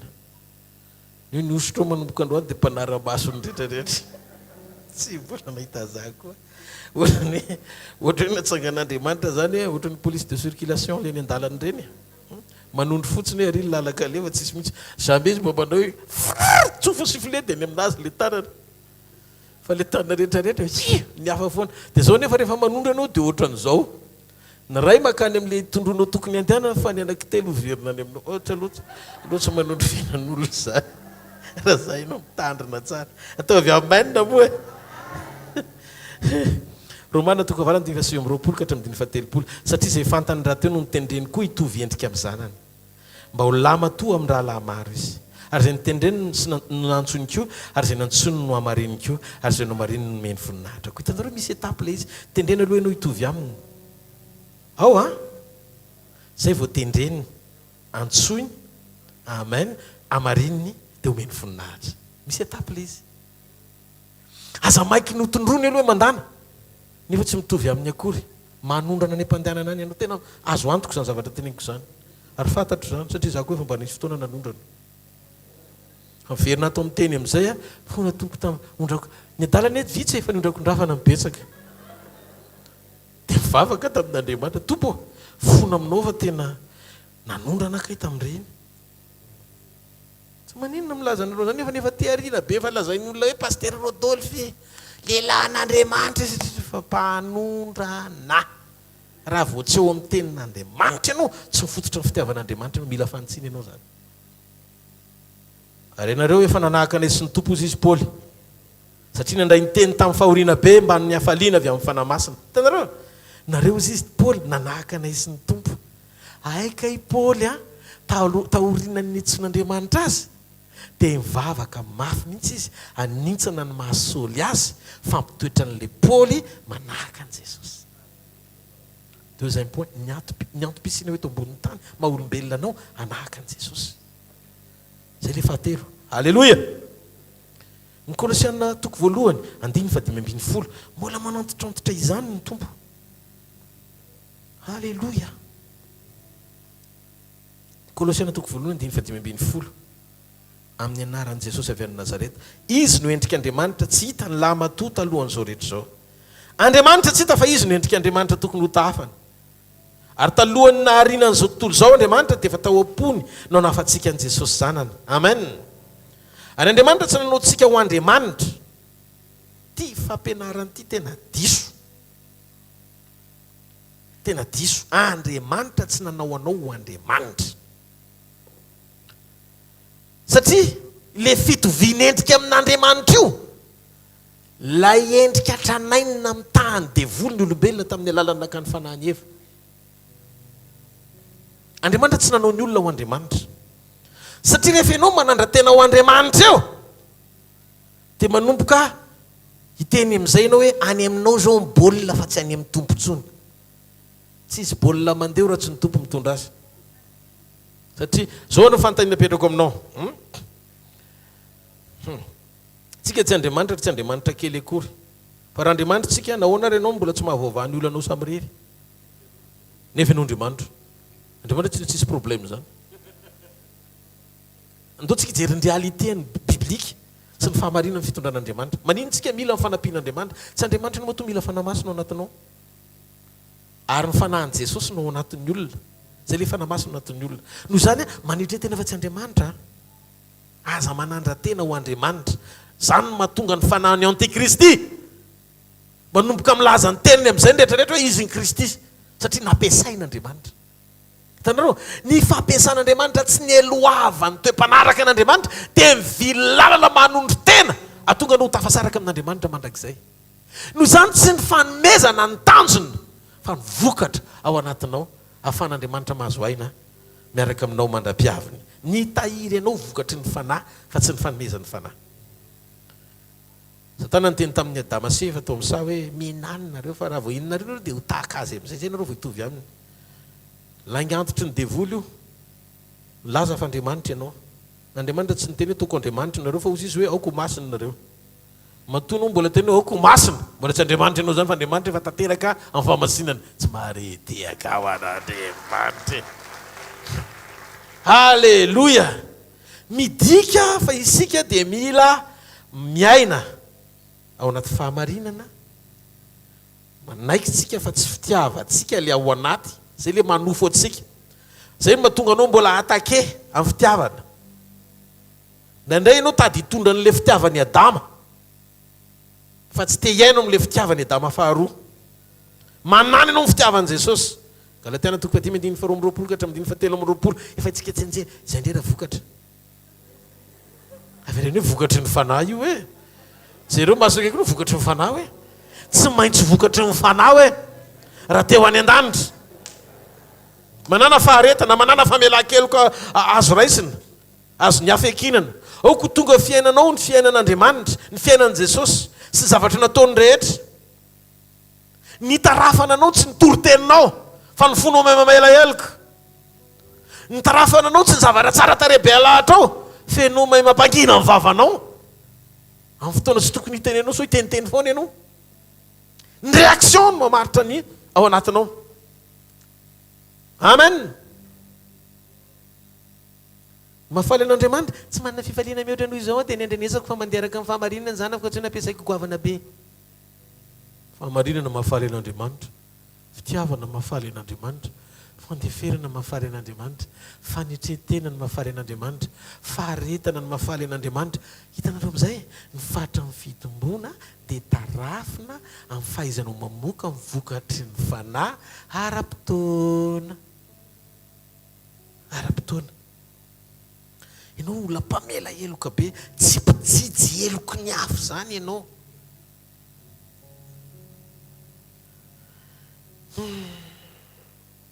Ny zavatra rehetra ao anatinao any dia ny stoky ny teny raisin'le fitiavana ahafahanao manahaka an'i Jesosy sy maneho an'i Jesosy.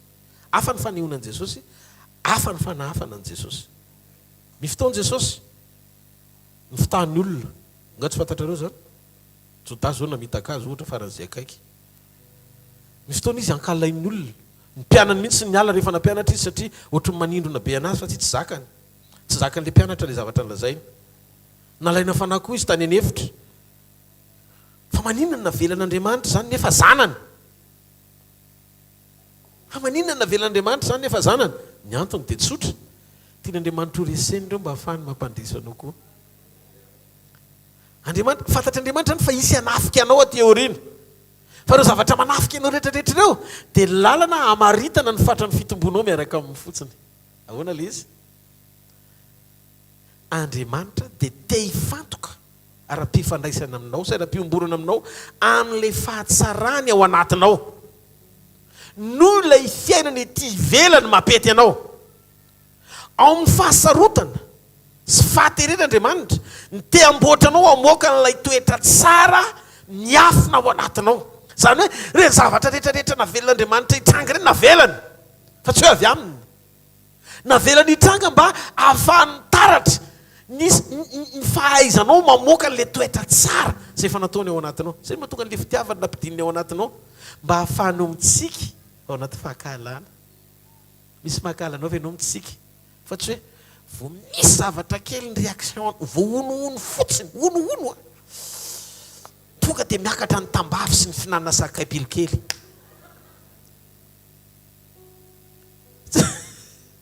Tsy zay le izy. Tsy zay le izy. Fa navelon'Andriamanitra hitranga le izy. Efa mitombo ve zao ty zanako ty? Amin'ny fomba hono moa ny ahafahanao hoe mamela heloka ianao raha tsy misy manao fahadisoana aminao. Amin'ny fomba hono ny alalantsika fampanasitrana izy raha tsy misy aretina. Amin'ny fomba hono ny ataontsika hoe manao fahagagana izy raha tsy misy zavatra matapidalaka le. amin'ny fomba hoana ny alalantsika fa mahefy zao rehetra zao izy raha zavatra rehetra vitanao dôly noho izany navelany trango reo mba ahafahanao mifankahita amin'ny fanotronany misitraka amin'ny fanampiany miaina amin'ny fitombony tsy mahareteka zay mahatonga amin'ny Filipiana toko faharoa andiny fadimy aoko aminareo zao sainy zao zay atao amin'ny Kristy Jesosy keo aoko aminareo zao sainy zao mila mihetsika tahaka an' Jesosy ianao nahoana ohatra ny fisehoany Jesosy mihitsiny mity ny sehoany amin'ny fiainanao fa manino ny Paoly ny tena isetrasetran'Andriamanitra mikery nampiasaina ane zany Paoly zany mahavariana mihitsy mijery ny epistily zay nisoratany sy ny fomba nampiasan'Andriamanitra fa manino izy ny ohatr' zany marina fa tsy mety tsy nanjavony ohatran'ny Filipo izy fa nitoraham-bato ohatran'ny Stefanina fa izy nitoko hoe nivato nitorahana ny Stefanina anankiroa dia maty izy satria tonga dia nanolotra ny fanahany fa Paoly niteny hoe samy vato ihany fa veloana totofany ohatry ny fasana azy fa za tsy ho faty zany fa ho velona ilaza ny asan'Andriamanitra amen zany hoe fatra ny finoana dia misy ifandraisany amin'ny fatra ny fitombona misy zavatra manjoto zakan'ny olona tsy mitombo misy toroteny io ara manomboka tsy zakan'ny olona tsy le toroteny satria nahoana vetikaniny izany vetikaniny le vetiny manomboka mila tsy voatsako raha mpitady ronono ianao dia tsy mahazo mety vetikaniny zany fa tsy maintsy ronono aloha menanao rehefa manomboka miatrika mitombo amin'izay anao dia mitady vetikana satria mila miodina amin'ny vavononao misy milina tsy mitady ron-javatra ntsony fa mitady vetiny zay le vokatry ny fanahy zay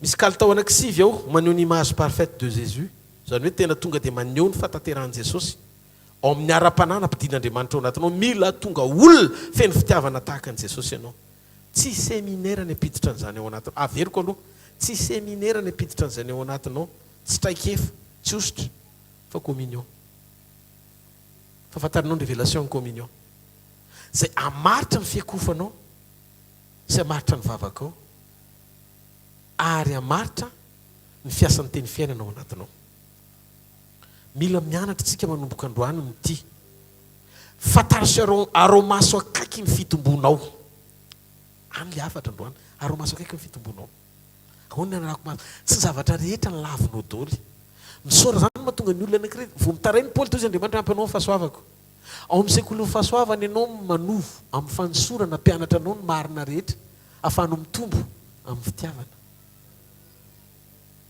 raisy opportunité ho anao nisetrasetra ny hafa mba ahafahanao mamaritra hoe hatray zao ianao tsy voly fotsiny mampitombo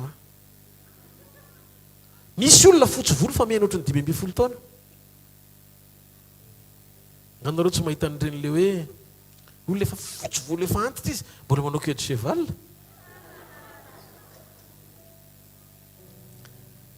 kavina sy ny tatouage amin'izany mbola mamena fa raha mivafo kosa nefa nandeha le coupe de hita hoe misy tatouage amin'izay ny amin'le vatana dia tony setrasetra paratsina menatra rehefa mamenatra anao le setrasetranao taloha dia livrenao zay fa raha mbola sady efa antitra mikorokoritra mbola miseho bokina ihany amin'le misy fahavoazana lafa antsiny zany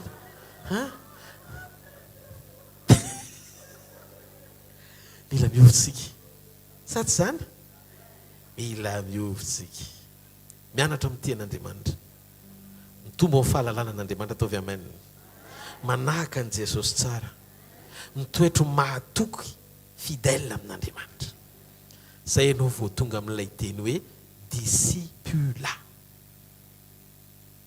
ao ve tsika dia teny amintsika hoe mora mity olona mety aminao fa tsy zay ny andrasan'Andriamanitra aminao eny hoe aloha taotra tsara ny tanan'izay miaina hiditra kely tsika amin'ny sekoly ny fitombona tenenao vatanao lehibe azao tsy tony tamin'ny taona lasa amen sa tsy amen mora be ny mity olona tianao fa tonga le olona dia renao mihitsy ny hoe ndry ty ahy izy tsinonako satria mety aminao izy fa ny atao hoe olona goavana dia afaka maly n'ity tenin' Jesosy ty tiava ny fahavalinao ranona izy meo hanina raha mangeta ety izy meo rano sotrony tsika ve afaky nijoro eo amin'ny toeran'ny olona mahalala ianao fa ankalaina fantatra fakalainy ianao nefa mbola mahavita manisy soa zay makalanao ihany. Raha vo zay ny toetranao tena miangavy ianao tsy anao an'izay toetra zay raha tsy te hitombo sotronony ianao io. Sérieux raha tsy te hotronon'Andriamanitra aza manao anao an'izany toetra zany raha ohatra ka tsy te hisitraka fanotronana. Hoe ianao mahalala fa le olona manohatra anao nefa ianao mbola miasa saina ny anome hanina azy sy ny rano azy hosotrony. Raha olona tianao dia hafa. Fa olona tsy tianao manomboka misy fankahalana ny anatiny tsapanao nefa ianao tsy mitoetra ho mpakahala mihitsy. Raha vao zay bravo, misy dinganam-pitomboana efa iainanao ao anaty sy tsy voatery ananan'ny hafa fa Andriamanitra no hitehaka anao fa tsy voatery anao nitsoro vavolombelona hoe anananao zany tsy mahare hitehaka ao an'Andriamanitra. Halleluja. Apôstôly Paoly tamin'ny voalohany miady amin'ny tenany fa manino ny Paoly miady amin'ny tena? I Paoly nanoratra momba ny fahasoavana ny grasy no niteny hoe tsy zatsono fa manino ary ny toetrako tsy ny tsara zay sitrako mivitako fa ny ratsy zay tsy sitrako. Fa raha ohatra ka mbola mitehitra n'ity nofy ity ihany aho dia zao ory ny tenako ory aho izy ary le io nefa ny tenany ihany miady amin'ny tena. Ianao ve mba nandalo ny pasaziny miady amin'ny tena? Dingana voalohany miady amin'ny tena. Tsy ny olona ny adivanao fa ianao naninona ary aho mbola namaly any anina nefa tsy tokony hiteny fa Baiboly dia milaza hoe asio fiambenana amin'ny vavako ity ho farafaran'ny molotro. Fa maninona namaly faty any anina nefa ny tena hitako hoe diso izy nefa tokony opportunité zay nanioka misy voa mifandeferana anaty misy bala mifandeferana azo anetrena tena hitomboly le fahasoavana zao za diso an'le fahasoavana tokony hitomboko satria diso teo anatrena opportunité izahan'Andriamanitra toetra sy jerevany ahy. Dia Andriamanitra amin'io mijery ianao. Andriamanitra teo izy Paoly nandroso amin'izay izy. Way Paoly ihany niteny amin'ny Galates 2:20 io ary ankehitriny zay hivelomako eo amin'ny nofo dia hivelomako ny fitiavana ny zanak'Andriamanitra zay tia asina n'olotra ny aina hamonjy ahy. Io tena reko le izy tsy za tsoa no velona fa Kristy velona tao anatiko. Tanteraka ihany le tena hoe ako tanteraka ianareo tahaka fa tanterandray nareo zany an-danitra mahazo aina amin'ny fanamasina mampiasa ny Paoly satria nahoana nety le fitomboana ary tonga teo amin'ny voan'ny fahalebiazana ihany izy. Halleluja. Tsy mahare teka ao an'Andriamanitra. Tsy mitovy aneny hoe faly sambatra. Ianao mety hoe sambatra miteny hoe sambatra. Ny sambatra zavatra mandalo. Événement mampasambatra ny olona eo amin'ny nofony. Ohatra ny fotoana zao mba nomen'Andriamanitra tombontsoa-pahasoavana tany Disneyland nisy nitondra dia variana daholo le vazaha rehetrarehetra satria zay nahazo carte VIP. Dia ny vazaha rehetra la queue daholo fa za vao tonga avy any dia raisina ohatra VIP. Dia zay tiako visitena dia visitena ary tsy za rery fa za sy ny ankonako izay niaraka rehetra nahita an'izay zavatra nataon'Andriamanitra izay. Dia mandeha makany dia hitanao mihitsy ny tarehan'ilay vahiny zany tesitra mahitanao mainty kely hoe tena bandy avy izy toy ny tena fa dia ratso mirarako ny fahasoavan'Andriamanitra matoy izao ako. Ny fihavanao tsy volokoditrao tsy endrikao fa mikorinany amin'ny rahanao satria anao zanaky ny avo. Tsisy zanaky ny avo tsy VIP zany. Tsy ianao mangataka amin'ny lelalelany amin'ny altare za VIP fa rehefa makany Frantsa ianao na mivazara mbola janon'Andriamanitra fa ianao nomen'Andriamanitra accès tsy mahare tehaka ao an'Andriamanitra. Fa zao tamin'izay sambasambatra ery sambatra ery satria mahita zava-baovao be dia midécouvrir zavatra mbola tsy hitako mihitsiny. Reny ny dessin animé hitantsika le manandry any tena olona mihitsy ny hitanao mihetsiketsika mandeha dia faly ianao. Hoe tsika menakavy. Fa zao ny zavatra mitranga.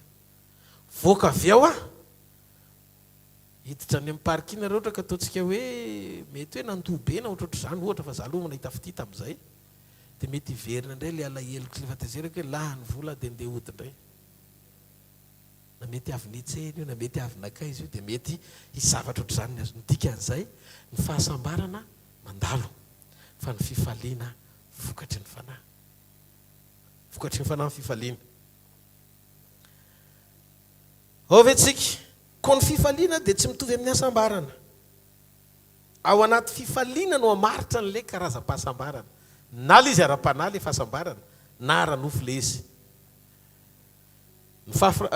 Rehefa miresatsika mikasika momba ny faharetana, matoa misy faharetana dia misy tranga tsy tianao hitoetra eo amin'ny fiainanao. Zavatra tianao ialana aingana. Fa matoa izy mbola tsy miala, mijery eo fatra ny faharetanao Andriamanitra. Ny fiadana sy faharetana dia samy ianarana avokoa eo anivon'ny fahasarotana sy tranga mampatahotra. Ngamba mety ny lalovanao lay vavaka mbola tsy tiana anerenan'Andriamanitra iny. Tompo androany mesay ianao, androany tompo. Zao ankehitriny zao ty zavatra ty tokony esorona tompo. Mbola tsy mitranga akory, tsy zavatra hitanao akory izy hoe valian'Andriamanitra eo. Misy fotoana hoe valiany eo e. Fa misy fotoana tsy mamaly anao eo zany izy. Ny antony, mijery izy anaka. Mpijerevana kaiky aza iny eo ambadiky le izy, ny fatra ny faharetanao, mampianatra anao aharitra. Ka ny karazan'olana rehetra dia lalam-panorenana anao fa tsy lalam-panoerana anao. Ny fiainana ananao famatorana amin'ny fiarahanao amin'Andriamanitra ara-panahy. Ny fiainana eto tany dia toeram-panofanana anao, toeram-piofanana ty tany ty sekolin'ny fiainana. Aneo sy mihetsika miaraka amin'ny tompontsika. Zay no mahatsara ny fanekenao ho tefena anahaka an'i Jesosy. Rehefa mitaratra isan'andro momba anao eo amin'ny fitaratra ianao, Korintiana 2:7-8 dia hovana azo zany endrika izany. Dia tahaka ny tompo.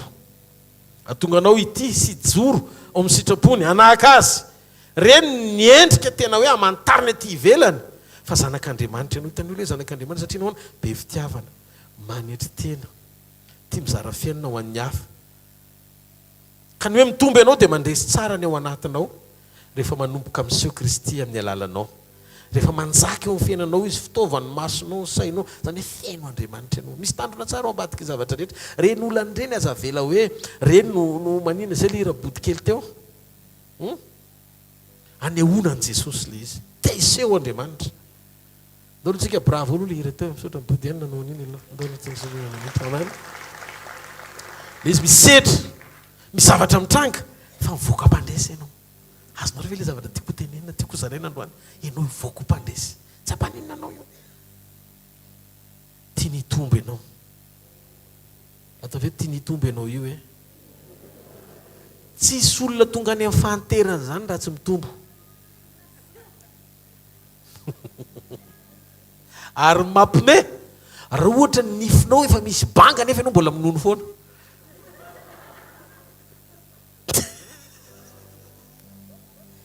Jereo masony akaikinao mitomboa amin'izay ianao hoe tsy isaky ny tenin'Andriamanitra ianao hoe dia mahatsiaro teny ho voatsindrona lava eto. Fa rehefa misy tenin'Andriamanitra amin'izay hoe dia mifalianao. Ny olona rehefa afaka ao anaty fanitsina dia miteny izany mihitsy pastera. Fa ny olona rehefa mbola ao anatin'ilay tem-panitsina miketrona be zay mafy be zao pastera.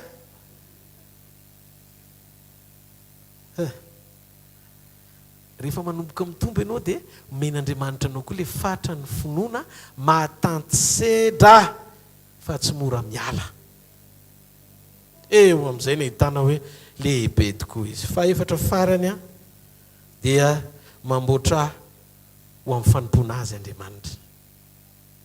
Maturité ao anatin'ny antom-pisiana sy antom-pahariananao dia ny ahafahanao maneho amin'ny zavatra rehetra ataonao ny mahampanompon'Andriamanitra anao. Mpanompon'Andriamanitra tsy pasteur eny ambony pitipitra rery, fa ianao any amin'ny toeram-piasana misy mpanompo iran'Andriamanitra any. Eo amin'ny asa ataonao io, fa tsy voatery ny ambony pitipitra dia afaka hiampitanao sy hitondranao an'ilay afo anehoana fa zanaky ny avo ianao ataovy. Amen. Unique ianao fa tsy misy hitovizany aminao zany. Hitanareo misy zavatra mampiavaka anao ao anaty dia misy zavatra mampiavaka anao eo ivelany. Andriamanitra tsy manao kopia miveriny zany. Zava-baovao foana ny ataon'Andriamanitra. Fa ianao io ohatra n'Andriamanitra tsy misy tahaka anao. Tsy manam-paharoa ianao. Marina zany. Za zao tsisy tahaka anahy ary tsy manam-paharoa. Fa ahoana fipetrany? Manomana antsika ho mpanompo ny Andriamanitra.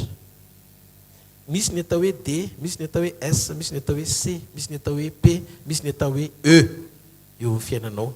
zay amaritra ny ao anatinao dans les dés spirituels les don spirituel capacité personnalité et expérience iny ao anatinao reo mampiavaka anao amin'ny hafa ao anaty fa ny eo ivelandray a misy le karazana endrika ohatrany hoe empreinte vocale digitale ina ny soriranao koa tsy mitovy amin'ny olona rehefa meno dia misy olona rehefa me mifimezanao zany rehefa misy olona zao a rehefa me dia ohatrany décevaux tsy mety velona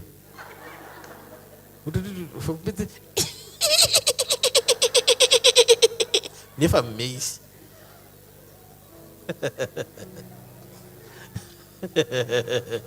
za fimezako zany zao tsy ananareo zany anareo ataovy anareo e tany tsy mitovy misy zany le ao anaty dia misy le eo ivelany amen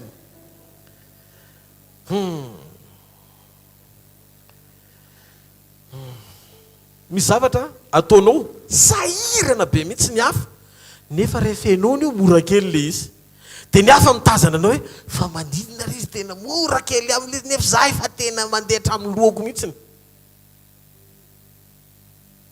misy zavatra koa tianao kokoa fa tsy mampahazo aina ny hafa zay le famoronana samy manana ny azy zay le maneho ny endriky ny fahasamihafana misy eo amin'ny olona zareo a fa zay dia misongadina kokoa na dia ao am-pianarana azy ao am-pianaranao misy mahazo aina be rehefa matematika fa misy manoka rehefa matematika ohatrany koa ny personnalité misy tia manao zavatra miverimberina ny olona fa misy tia manao zavatra vaovao foana mamorona misy tia mikaroka dia misy tia misitraka misy tia mitokatokana dia misy tsy mahazo aina raha tsy be olona samy manana personnalité ny olona toetra le izy aleo izy tokony mifampikomprendre ny olombelona ao anatin'le toetra fa zay le miteraka fanafitonina rehefa mifandona le toetra le personnalité mifandona dia ao anatin'le izy a rehefa mifandona le personnalité eo amin'izay tsika miditra ny amin'ny ara-panahy amin'izay satria zay le endrika ivelana isehon'le izy mandefitra ianao manginy ianao mianatra manitry teny ianao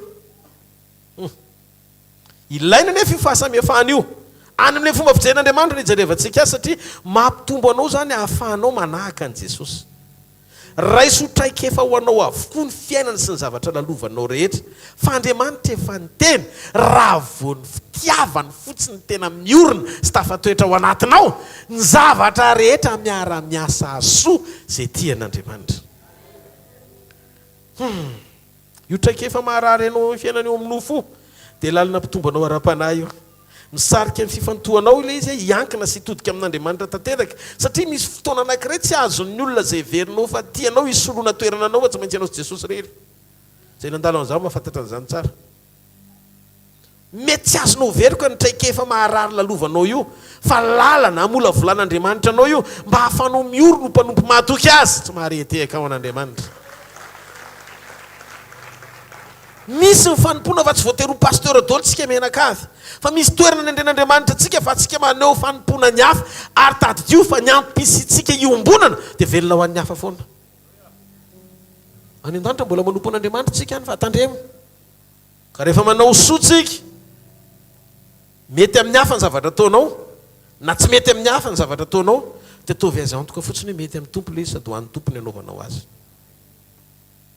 ka ny fitiavana marina dia seho amin'ny fiheverana ny hafa satsy zany maneho ny fanompotsika an'Andriamanitra ny fanompotsika ny hafa maneho ny fanompotsika an'Andriamanitra ny fanompotsika ny hafa mila manana antontsika hijoroana hatanteraka an'izany eo amin'ny fiainam-panompotsika zay no mahatonga ny talenta omen'Andriamanitra tsika manomboka mahazo aina amin'izay mahazo aina le talenta fa manina mahazo aina le talenta satria ao amin'ny fitiavana ny milina manodina antsika mpiasa azy dia misy tombony le izy misy tombony satria mahazo aina koa Andriamanitra manampy talenta atsika eny an-dalana amen tsika zany mila migaigny any confiance an'Andriamanitra mila mahazo ny fahatokian'Andriamanitra tsika ozy izy ny tenin'Andriamanitra amin'ny bokin'ny ny apôstôly Paoly ny teny bokyny asan'ny apôstôly toko faharoapolo ny 7:20 nefa tsy ataoko zavatra akory ny haiko mba havitany alehako teny fanompona zay niraisiko tamin'i Jesosy Tompo anambarany filazantsara amin'ny fahasoavan'Andriamanitra.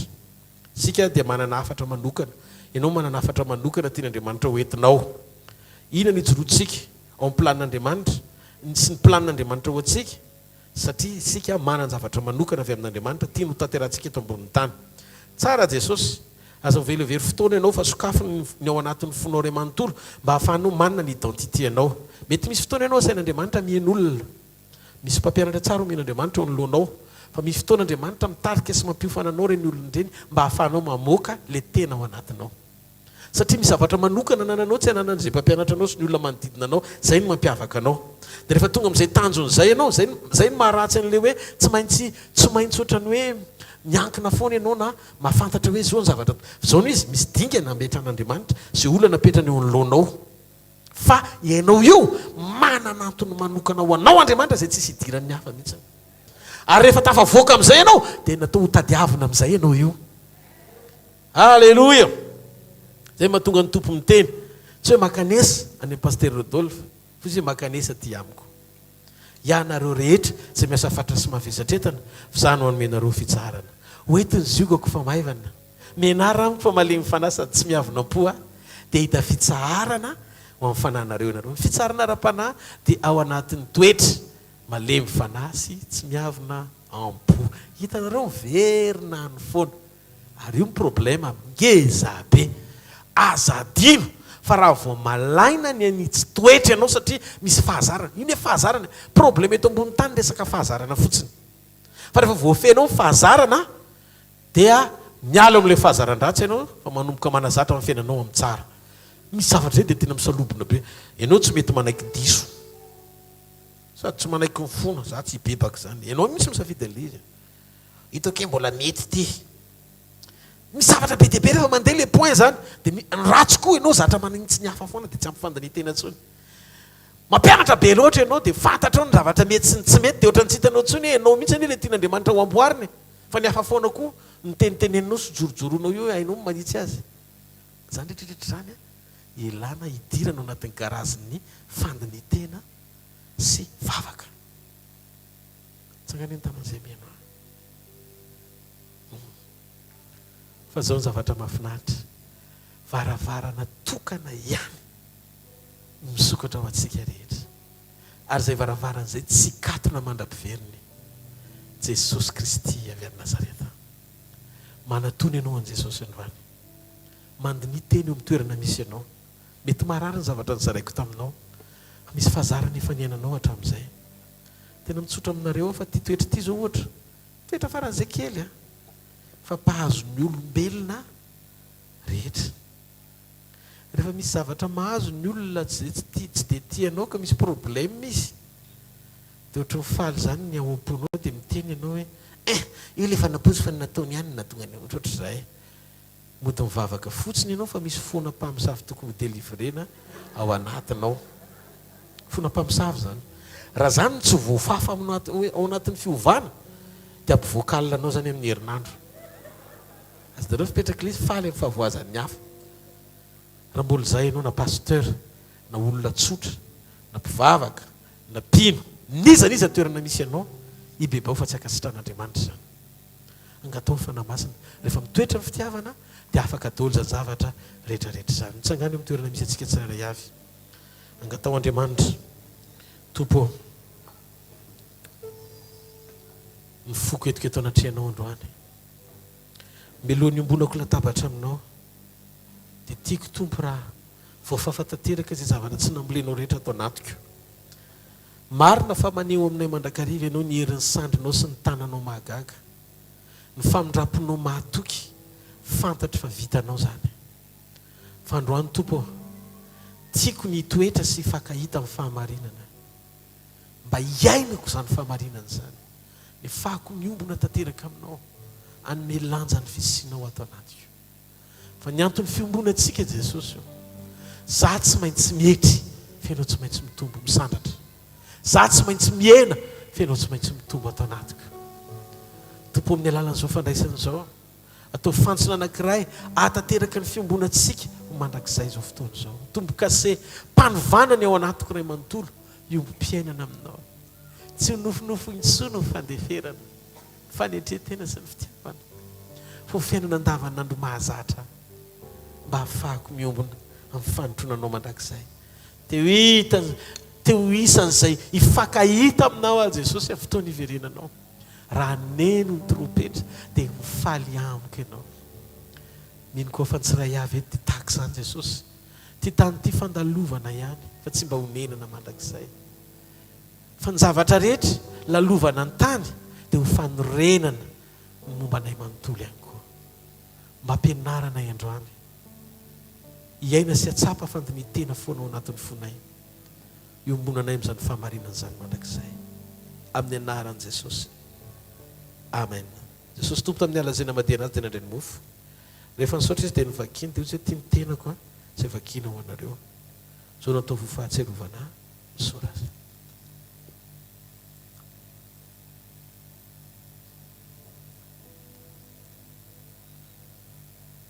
Taka izany koa ny kapoaka tiandrano fanekena vaovao sady mandrakizay izay nalatsako anareo fa mialana ny fotanareo. Ka novinareo mihinana mofo sy misotro amin'ny kapoaka dia manambara ny nahafatesan'ny tompo ianareo mandra-piaviny misora azy.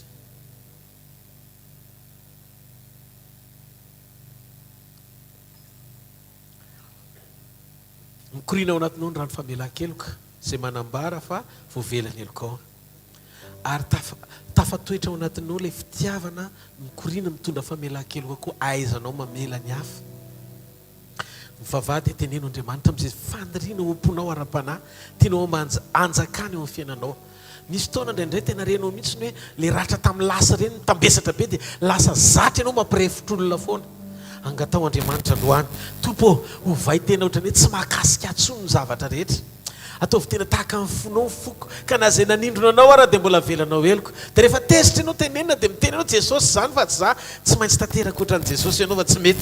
Tsy maintsy tomombo anao anatinao toe-po tia mamela ny hafa, toe-po sady tena tia mamela ny hafa, mihevitra ny hafa ihany koa. Raiso izany amin'ny anaran'i Jesosy Kristy avy any Nazareta. Aoka amin'ity androany ity, ireo fahatsarana rehetra aseho ra-piombonana amin'ny endriky mofo sy ny kapoaka izy fiantraikany ao anatinao. Ny aretina moa dia tonga dia sitran'Andriamanitra. N'Andriamanitra ny zavatra rehetra satria mahazoain'Andriamanitra miaraka amin'ny olona tia azy sady manana ny fitiavany no tia ny hafa ihany koa. Misaora n'Andriamanitra amin'ny fonao ray manontolo. Vao ny amin'ny lanitra ny tanao dia misaora azy. Makasitraka anao ny amin'ny fitiavanao Andriamanitra. Ny amin'ny kasikao sy ny teninao manova ny ato anatiko ray manontolo. Voninahitra ny eo anao rery mandrakizay amin'ny anaran'i Jesosy. Amen. Daontsika ity an-tanina mafy be ho an'ny tompo a. Maza ho toerana vetivety anao fanaritsika eo an'Andriamanitra sy filazana aorinan'izay dia iroso avy hatrany amvavaka sy ny tsodrano. Alleluia. Faly miarabantsika amin'ny anaran'i Jesosy. Alleluia. Anatanteraka amin'ny fanatitsika fa volonkarena sakrifisy fanehoam-pitiavana an'Andriamanitra zany ary ihany koa araka ny teniny hoe aza miseho foana eo anatrehako tsy mitondra fanatitra. Tena programan'Andriamanitra ny hitahinantsika tsirairay avy dia aza vela diso anjara ianao ao anatin'izany. Fotoanantsika ny herinandro sekoly etsy amin'ny Shoprite Analakely manomboka amin'ny 7 ora maraina ka hatramin'ny 8 ora sasany latsinainy talata alarobia. Latsinainy sekoly fanasitranana, ny talata sekoly mpamahana olana ary ny alarobia sekoly ny fitahin'Andriamanitra sy fanambinana. Mino fa samy miaina eny amin'ny tontolo eny daholo tsika tsirairay avy dia tsy maintsy misy koa ny rivotra maloto eny amin'ny tontolo eny na ny ara-panarana. Dia mialohan'ny atrehana an'izany ianao mba afaky ny araka ny teny mpanompon'Andriamanitra teo hoe mandresy dia mba mila fitaovana enti mandresy ianao dia isan'izany ny sekoly isa-maraina. Aza dino fotoanantsika eny amin'ny Shoprite deuxième étage Analakely latsinainy talata aly alarobia.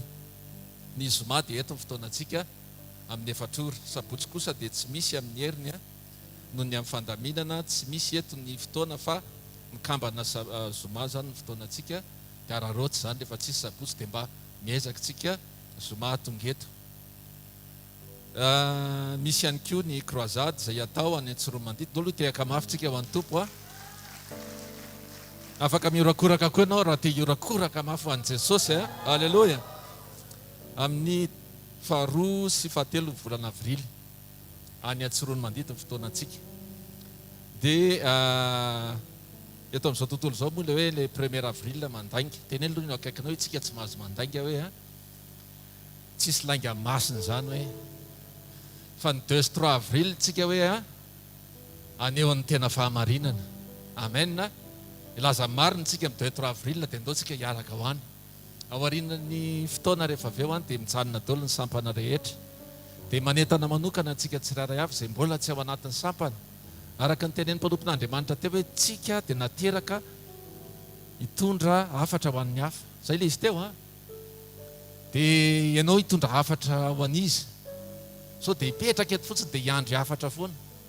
Fa mba tena mila mba mijoro amin'izay tsika tsirairay avy. Io zao misy io tsy ao anaty sampana ianao io. Itsiko misy ray. Ry ambony ry. Midira sampana dia tahin'Andriamanitra ianao a mba hisy tombony ho an'ny hafa ny antom-pisianao. Amen. Alleloia. Fotoanantsika dia manentana antsika tsirairay avy ao anatin'izany a. Mino tsy manantena fa afaky ny hiditra tsehatra ao fiainantsika tsirairay avy Andriamanitra. Ndao tsika tehaka mafy a voninahitry ny tompo a. Andraisantsika mpanompon'Andriamanitra manaraka.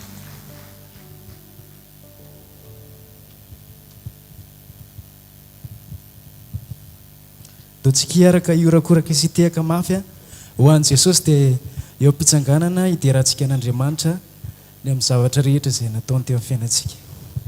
Tsy mare horakoraka ho an'i Jesosy e!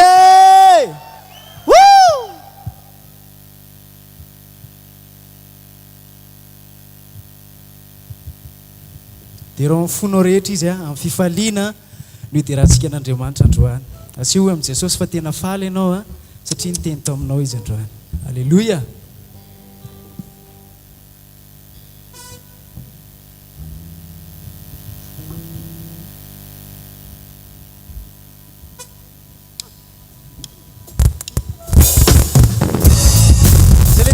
Jesus, yeah.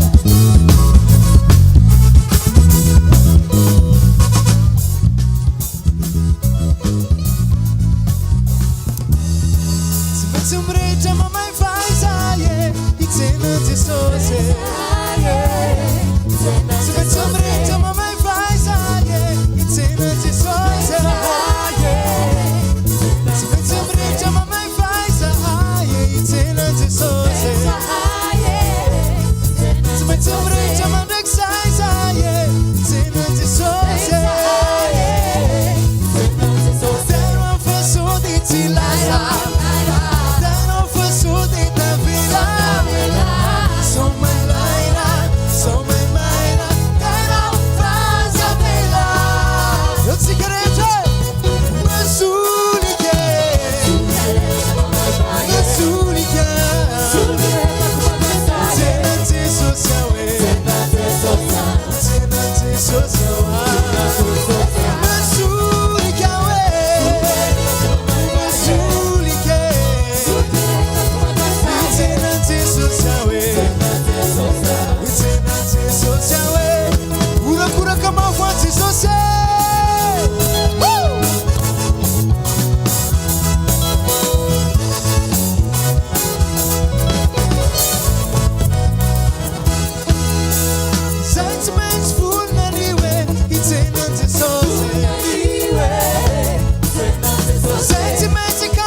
urakoraka mampany jesosy eo ihany tsika rehetra iaraka iderany lehilahy mahery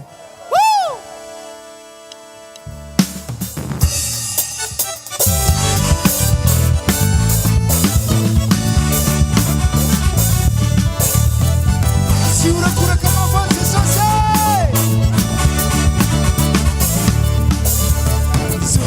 Zove uma vida, parece que não te dê. Zove lilai, muito fanaye. Dize panzake, lilake. Dize senta mandal, guru fava. Isa, lela mae, tumpuniye, dize manaye.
mahery amen ohatra tsara mihitsy jesosy ary mendriko tafina mandrakizay izy ndaontsika no fofantanantsika ny amin'ny lanitra isotra azy ny amin'ny fivoriana androany ny amin'ny teniny androany ny amin'ny fotoana rehetra androany ny amin'ny fiankovantsika rehetra androany teneny izy akasitrao Andriamanitra ny fotoananay androany aoka mba hoanitra kasitrahany ao anatrehanao tsy noho izay Andriamanitra fa noho ny famindramponao aoka izy fo misokatra ao anatinay ho tafatoetra ao amin'ny sitraposin'ny programanao ny fiainanay satria tianay ianao Hallelujah.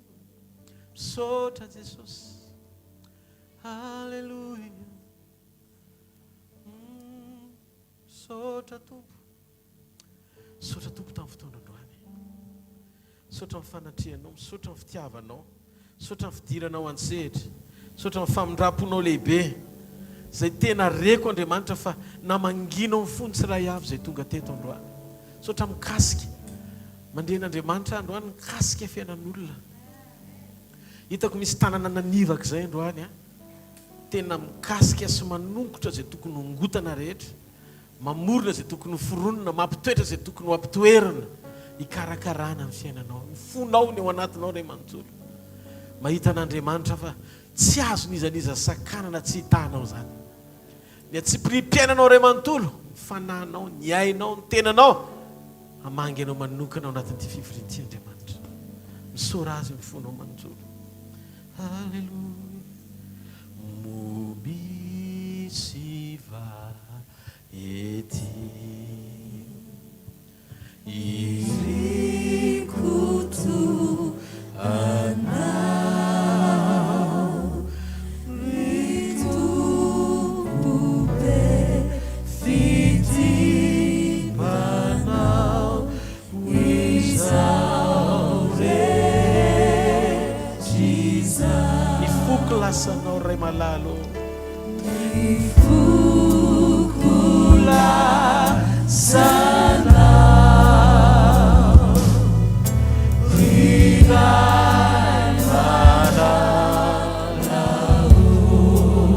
Jereu di zanakao Jereu di zanakao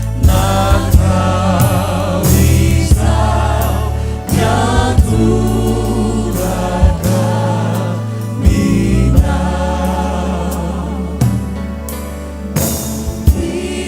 Isiva eti Dove un funo mantule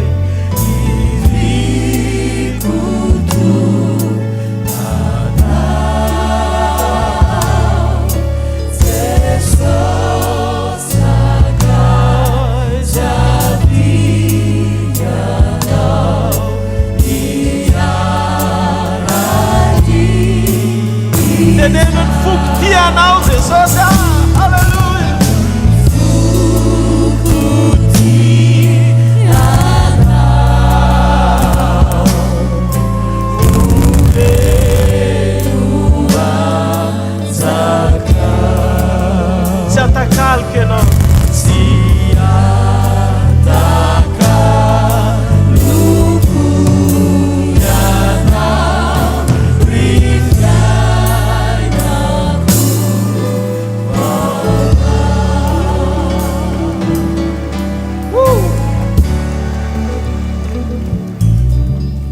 Teny ao anatin'ny fonay Andriamanitra androany fanekena ao anatin'ny fananay manontolo ny teny aminao hoe tianay ianao. Jesosy zao toetra jerevony ao anatin'ny fonay fa mahita ianao fitiavana ngezabe. Tena vonina Jesosy. Vonina ny akato, vonina ny andeha, vonina ny ianao zay akasitranao mandrakizay. Sotra ny amin'ny fanasitranana androany, sotra ny amin'ny famangina androany, sotra ny amin'ny fanovampiainana androany, sotra ny amin'ny olona niova fo androany, sotra ny amin'ny fikitianao ny fiainan'olona any amin'izay tsy hainizaniza vangina fianao reriny mba mangy mahatoky afaka hanovany zavatra rehetra eo amin'ny sitrapo sy ny fahatsaranao. Mandehana amin'ny anaran'i Jesosy tsy ho raraka mandrakizay zany ianao. Ny tompo elony lalana sy ho vody lalanao. Eo amin'ny akavia sy eo amin'ny akavananao izy. Tsisy arombaka anao amin'ny tanany. Mandehana amin'ny anaran'i Jesosy fa mety ny zavatra rehetra. Mahitanao amin'ny alety dia veriny ety miaraka amin'ny fijona vavolombelona. Mandehana fahitanao ane Jehovah ka iaro anao. Ampamirapiratra ny tavany aminao ane Jehovah ka mindra fo aminao. Anandratra ny tavany aminao ane Jehovah ka menao fiadanana. Amin'ny anaran'ny Ray sy ny Zanaka ary ny fanahy masina. Amen. Halleluja. Zareo fahasoavana fa ny fahasoavan'Andriamanitra no maty izao fa ny fahasoavan'Andriamanitra no maty izao.